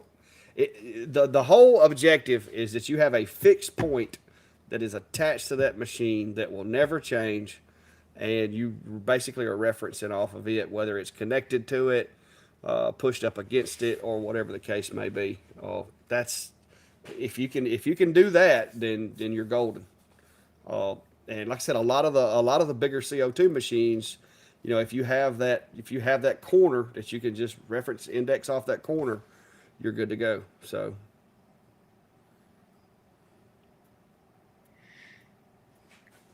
okay, so Brian's saying it has a built-in jig setup. Yeah, all they would really have to do to make that work would just be to add like a little corner bracket, like a L bracket in the corner of the workspace near the edge, and you could just make your panel, index them off of it, and it would work. with those fixed honeycomb machines, it's a lot easier than it is with like the diodes where you're having to place your honeycomb under your machine and stuff like that. So, yeah, that'd be interesting to see. Yeah, Mark saying it's got fixed standoffs. That's just like with the fibers. Me and Steve both have these fibers, and you have the screw holes in the bed, and then you have these little guys.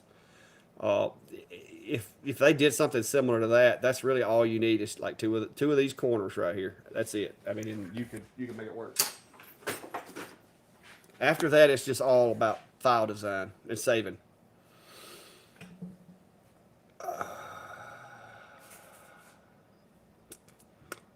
Well,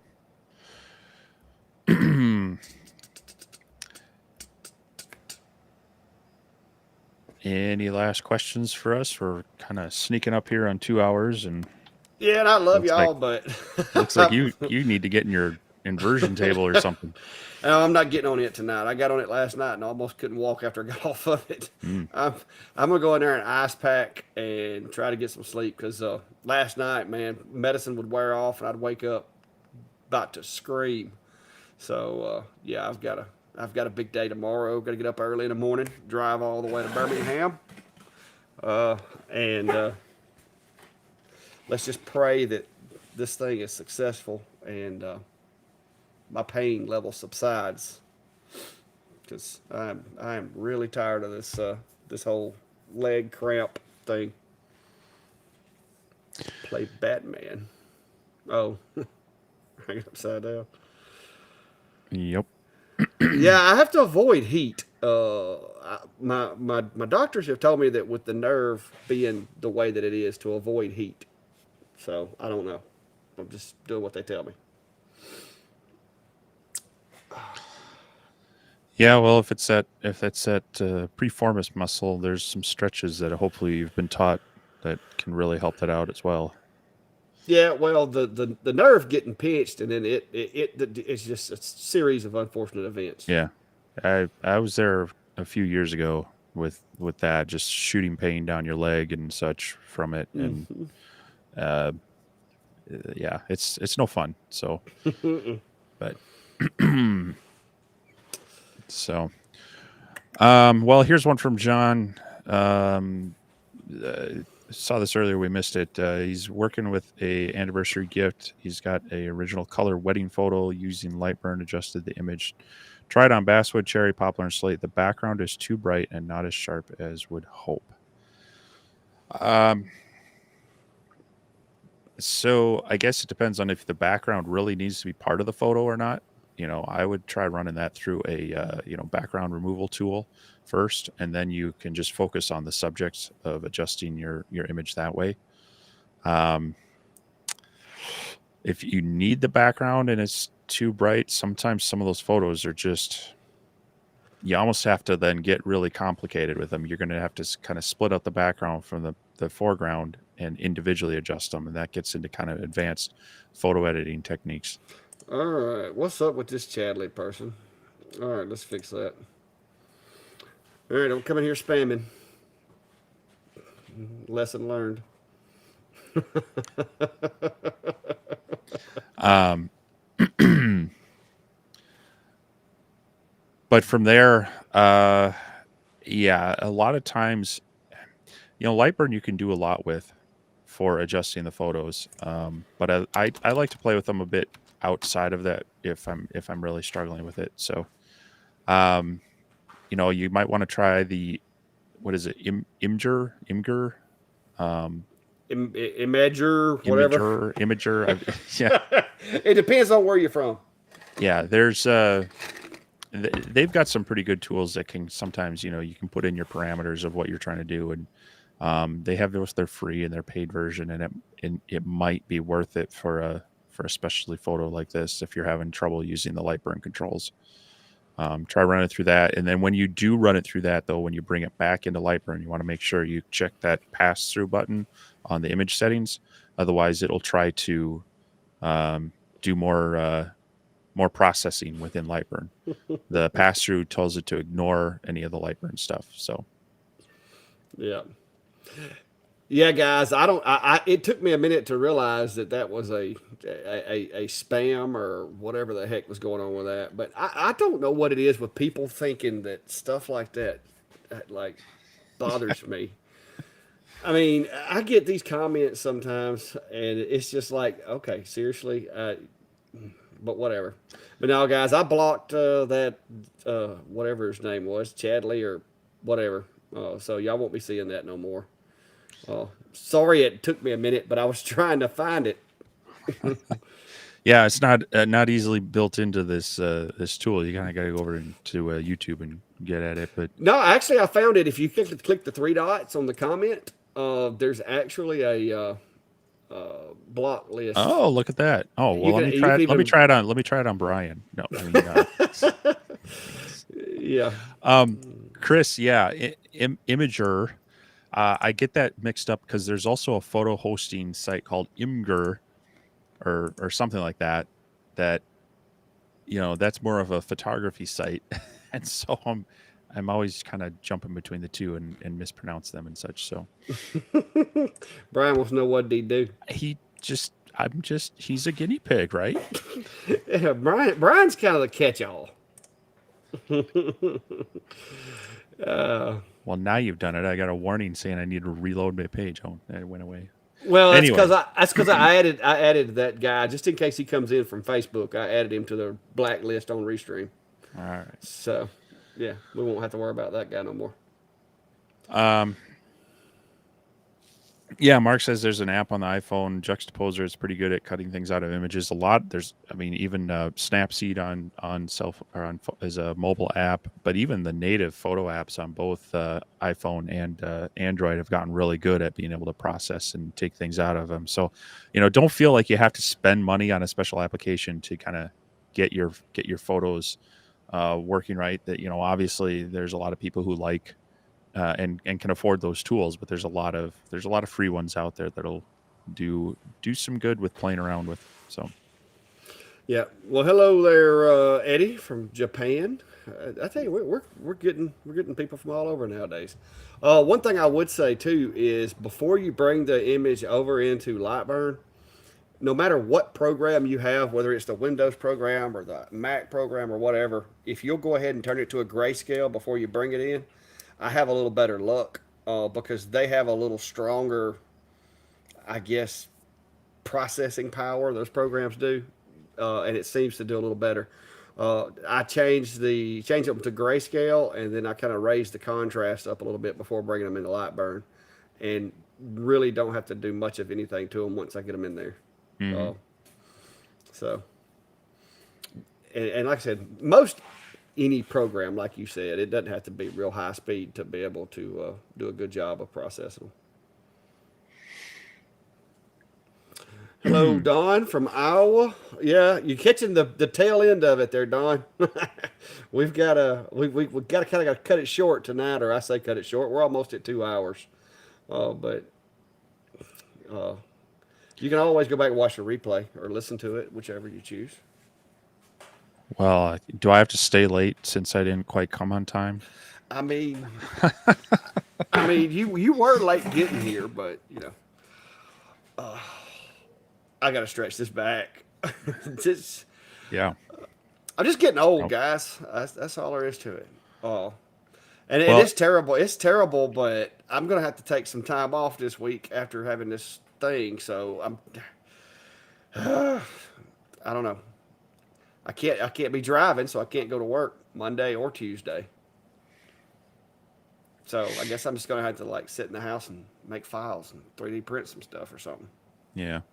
Et yeah, if you use GIMP, that's going to do some basic photo processing, but it's not going to apply like the actual dithering process to it, like Imager will or Lightburn will. So you wouldn't necessarily turn the pass through on that. But if you're doing something purpose like through Imager or another laser preparation tool, then you might turn the pass through on. So, but I guess I have to bring donuts next week. Now you're just starting to sound like my staff at work, and you can ask them how much I bring treats. It's once in a blue moon. Yeah, Brian wants to know if there's a contest tonight to see how many for people to pay attention to how many times Carla walked by. Hey, Steve must have her working because she has went by Um, there a few times. Now I, I've missed it because I've been watching the chat, but yeah, um, he's up there to well, work. yeah, I see. I'm completely oblivious to it because it's behind me. So Yeah. no, the I don't know, the chest freezer's back there. She was probably just getting some ice cream or something. So, but Well, anyway, well, guys, if you haven't already, first of all, most importantly, go like, follow, and subscribe to mine and Steve's pages there. And guys, if y'all haven't, please go help me out with Facebook because my Facebook is struggling. I'm trying to get my numbers up on the Facebook side of things. Facebook, I understand, some people don't like to stream on Facebook, but Facebook is the best way to message me because a lot of people want to message me through Etsy, and that's, kind of bothersome. But if you need to message me, you can message me through my Facebook page. That is the preferred method. That way I can, we can send pictures and all that, and it doesn't really uh, tie up my Etsy page. But Steve's got a Facebook page. I've got one, and if you would just help us get those things on up there because you never know if something was to happen with YouTube, and that might be the only place you can find the Clack Shack. You never know. Hopefully that won't happen, but you never know. you never know, indeed. So, well, yes, definitely uh, like the videos on any platforms you can because that helps. Subscribe to both of us if you wish. I always enjoy having people getting our content and interacting with us. And join the Facebook group if you like that. There is a lot of fun stuff going on over there. It's a growing group. I think we're a little over 800 now, and people are sharing a lot of projects and ideas, and questions are getting answered even without Clack and I. So Oh yeah. definitely a way to. We try to keep the group positive, not salesy. The other night, actually, Hobo asked me, he's like, "Hey, is it okay if I post our live stream? We're going to be giving away some files." And I said, "Yeah, that's the kind of stuff we you're in there helping other people. You're spreading good information. You're not just jumping in and trying to make a buck off each other." So we do filter out some of the spam and the straight up salesy stuff. We want to keep it kind of as a collaboration and a community page. So feel free to share your videos and such. If you get a little too salesy, we'll let you know. But we've only Give had to. more than give more than you receive. Yes. So, but anyway, we should definitely give Clack a break here. So thanks everyone for another fun live stream. We'll be back at it next week. In the meantime, you will see us online in our various medias. Yep, depending on how many days off I get. If I get too bored, guys, I may be just sitting in the living room talking to you guys on a live in my little because I've got a really nice computer desk chair in there that's pretty comfortable. But I think I'm gonna for the first part of tomorrow. I'm probably gonna have to lay on the bed with an ice pack. So well, we'll see how that goes. Uh, it's just really crimping my style, guys. But I appreciate it. Just keep me in your prayers if they don't mess me up tomorrow. Uh, and maybe everything will get better and I can get back out here because it really bothers me not to be able to stay out here like all day. But it's just not possible right now. But yeah, like, follow, subscribe, and everybody, thanks for taking time out of your day to come hang out with us. I hope that something was either entertaining or helpful for you. And like I said, go send us a message and join that group because we do love helping folks, and I really dig in the sleighs, guys. We got to come up with next week. We're gonna have to throw down the gauntlet, Steve. We need to come up with a project and we'll give out some homework and see what people can come up with because I do like that idea. I think that's a pretty good, cool idea you had there. Yeah, I think we could do some of that and get some creative juices flowing. So, Yeah, we'll have to throw the gauntlet down this week and see what Norbert's got. Y'all have a good one, guys. yeah, we'll see y'all.